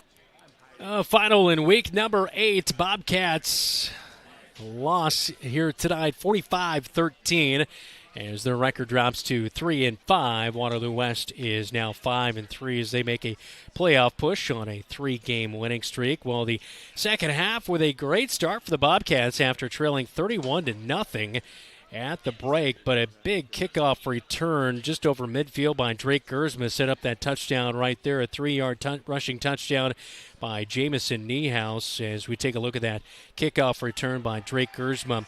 So the Bobcats with nearly a 4-minute drive to open up the second half. At 8:15 in the third quarter, punch in that Niehaus touchdown. PAT was no good, made it 31-6. Torian Doss would fumble at the 1-yard line. And the Bobcats would move the ball, end up having to punt it away after Torian Doss fumbled on Waterloo West first possession of the second half, but the Bobcats would see Waterloo West after the punt score. An 11-yard touchdown run by Felix Annen, his second touchdown of the night, made it 38-6. But then the Bobcats on their next drive would start at the midfield. Another great return by Drake Gersma, setting up a long bomb play on fourth down. They go for Drake Gersma, so it was pretty much the Drake Gersma show with 6:08 in the fourth quarter. Caught a 38-yard touchdown pass from Jamison Niehaus, his first receiving touchdown of the season for Drake Gersma with 6:08 in the fourth quarter. As we take another look, as Jamison Niehaus doing a great job to stand in there and get that one away, as he had to change his jerseys here tonight. He was wearing number 1, but ended up finishing the night wearing number 15. Jaden Cunningham with a late score for West made the final score 45-13. Final stat line here tonight for the Bobcats rushing-wise. They continue to pour up the rushing numbers. 145 yards on the ground tonight. Jamison Niehaus with 15 rushes for 49 yards. Gaston Ferris finished the night with 14 carries for 53 yards. J.J. Schoenfelder, 6 rushes for 17. Drew McHatchie with a nice performance late in the game. 4 carries, 23 yards for the Bobcats. Through the air, Jamison Niehaus had a more efficient night than we've seen pretty much all season, as he had a nice long bomb there to Drake Gersma through the air. 7 passes here tonight. He goes 4 of 7 through the air for 47 yards, and that touchdown to Drake Gersma. Gersma with 2 catches for 39 yards here tonight. Kyle Smith had a reception for 8 yards, and Jacob Hayes 1 for 4 yards. Meanwhile, for the Waterloo West Wahawks, behind head coach Lonnie Moore, 184 yards on 19 carries for Felix Annen, and 2 rushing touchdowns, including an 81-yard touchdown run in the first half, as the Waterloo West Wahawks pour on the rushing stats here tonight and end up running it for 234 yards on the ground. Through the air, Brent McGovern, he goes 8 of 10 through the air for just over 130 yards of passing through the air. We did have, I believe, Brady Dean's younger brother come into the game for the Wahawks, as Cole Dean ended up passing it 40 yards through the air to his tight end. But big night through the air, as 191 yards for the Wahawks. As the biggest target, Desden McMurrin, had a touchdown reception, 3 receptions, 64 yards. Isaiah Corwin, the tight end, had a touchdown reception, 4 receptions, 53 yards for the Wahawks. Let's get a final score, 45-13. Wahawks down the Bobcats. You're locked into the Locker Room Report, all presented by Wells Fargo Advisors on KFJB-TV. You look forward to retirement as your time to relax. But now that it's here, turns out relaxation is overrated and you'd rather get back to work with an idea of your own. Wells Fargo Advisors can help. For more than 125 years, we've created wealth management and investment strategies aimed at achieving our clients' personal financial goals. When retirement plans change course, turn to Wells Fargo Advisors. Together, we'll go far. Wells Fargo Advisors is located at 14 East Southridge Road in Marshalltown. Call them at 641-752-5401. They're a member SIPC.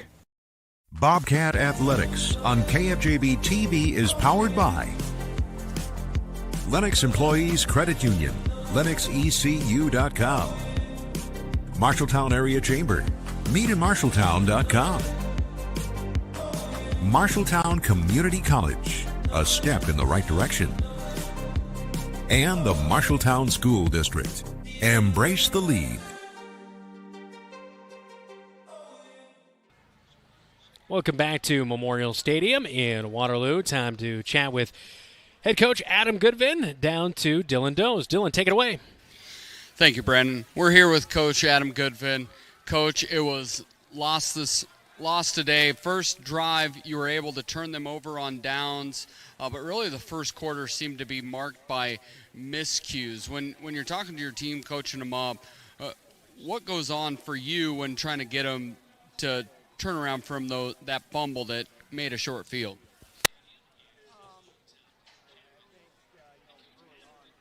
Or like you.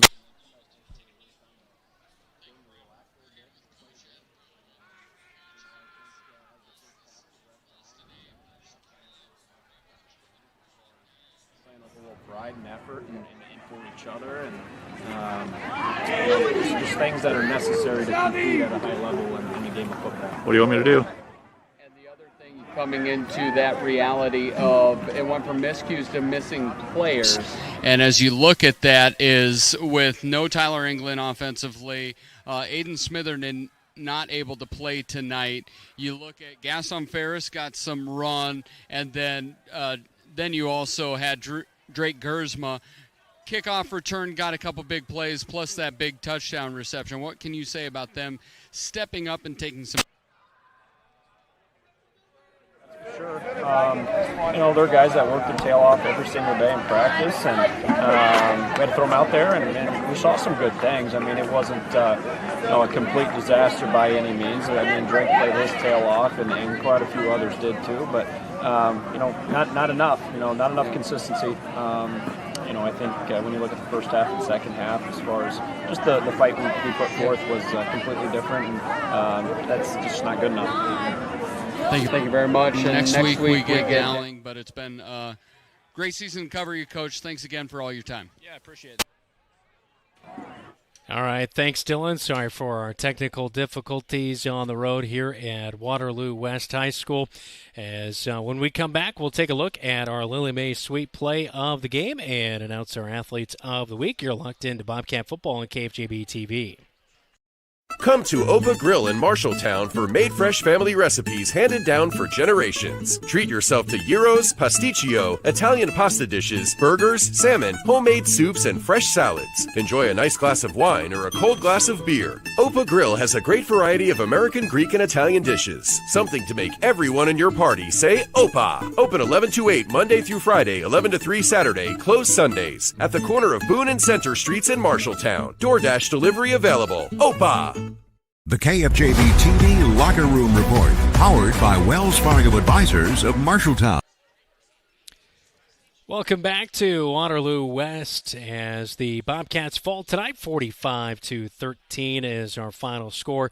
Now time for our Sweet Play of the Game, all brought to you by Lily Mae Chocolates, handmade, hand-dipped since 1939, always open at lilymaechocolate.com. I'm away from my producer, Dave, so I guess I'm trusting him to pick out our Sweet Play of the Game, but I'm imagining it has to be the Drake Gersma reception for a touchdown, as it was, as Jamison Niehaus firing to Drake Gersma, and he was able to get himself into the end zone from 38 yards out, hooking up on a fourth down play, albeit 4th and 8 from the 38, and a big pass play for the Bobcats as Jamison Niehaus hooking up with Drake Gersma. That is our Lily Mae Sweet Play of the Game. Lily Mae Chocolates, handmade, hand-dipped since 1939, always open at lilymaechocolate.com.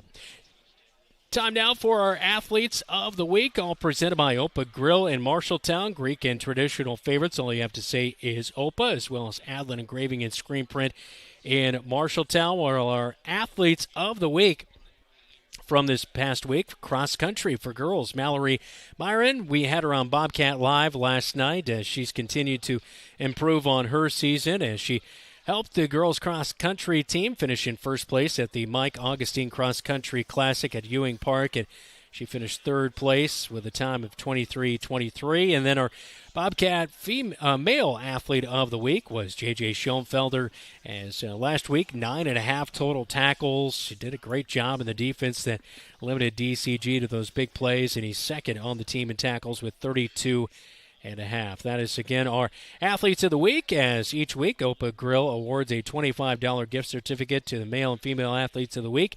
Outlet Engraving and Screen Print also awards a T-shirt. 45-13, a scoreboard update on the other side when we come back on KFJB-TV.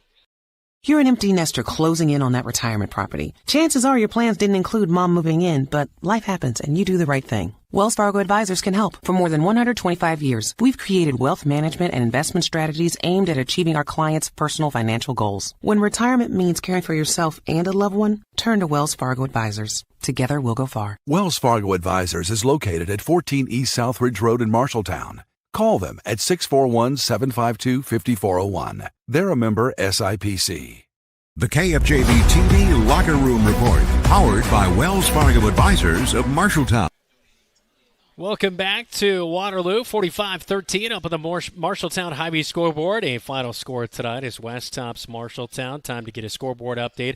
All brought to you by Central State Bank. Discover what they can do for you. Locations in Ames, State Center, and West Des Moines. We've had some interesting scores amongst some ranked teams here tonight, Dylan.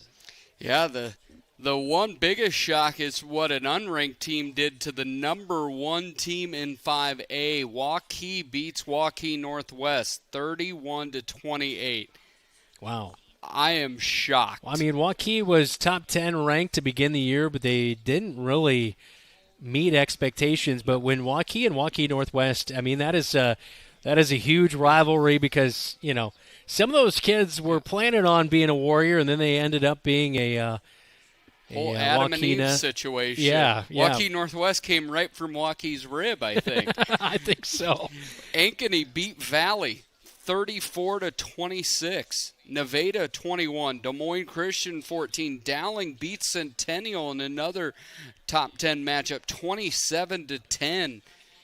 Newton 35. Grinnell 7. You get Gladbrook-Rhinebeck 55. North Tama 2. West Marshall wins 44-7. Next stop, playoffs.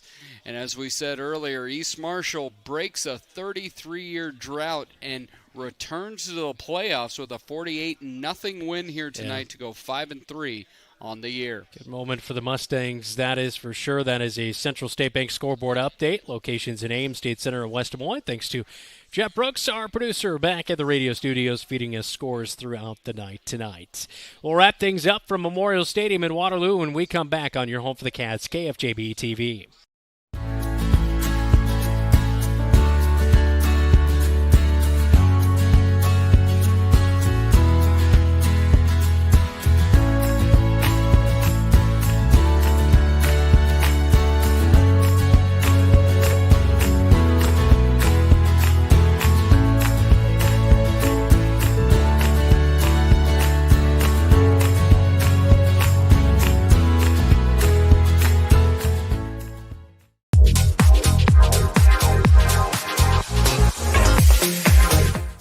The KFJB-TV Locker Room Report, powered by Wells Fargo Advisors of Marshalltown. Welcome back to Memorial Stadium and Waterloo. Brandon Lewis, Dylan Does alongside me here tonight. Final thoughts on our matchup, as I thought the Bobcats really competed much better in the second half. Yeah, it's an interesting thing thinking of last year into this year. This is a better football team that just doesn't execute the way they need to. It's a more talented team. There's some things to really like. And tonight they did show fighting, which was great. And they were down some big people. But I think at the end of the day, the same things that plagued us a little bit, giving the opposing team short fields and just not executing consistently enough, but some big plays. Drake Gersma continues to impress me. Every week he gets a little bit better. Yeah, that is for sure. And we saw that during the basketball season last year as he ran point guard. So it only makes sense. He's got that tough mentality, and he's definitely a smart kid back there in the secondary, returning, maybe trying to turn himself into a special teams ace heading into next year as well. And as much as it makes me sad to think about it, Aiden Smitherman's been incredible this year in the kickoff return. He's only got one game left, as all of our seniors just have one game left. There will be replacements that will need to follow in their footsteps, and it looks like Drake may be the one to do so in Aiden's. Well, our transportation for today's game on KFJB-TV was all provided by Carl Auto Group in Marshalltown. Carl is your dealer for life. Our broadcast schedule coming up here on KFJB-TV. We have postseason play as volleyball is at home tomorrow inside the Roundhouse in the Iowa Alliance Conference Tournament, and then it'll get going in postseason play. We'll have coverage for you on Tuesday night as Marshalltown will host Lincoln. The winner of that matchup goes to take on Ankeny next Thursday night. Next Thursday, Dillon will be hosting Bobcat Live inside Rosie's and Wayward Social. And then football Friday night, week number 9, the final game of the season, as Marshalltown will host Dowling. It'll be senior night. Kickoff is at 7. Thanks so much to our KFJB-TV crew on the road here tonight. Jeff Brooks back at the radio studios. Xavier Dills on stats. Joe Cornwell and Keith Stewart on camera coverage. David Bragg, our on-site producer. For Dylan Doze, I'm Brandon Lewis. Thanks so much. You've been watching week number 8, Football Friday night on KFJB-TV.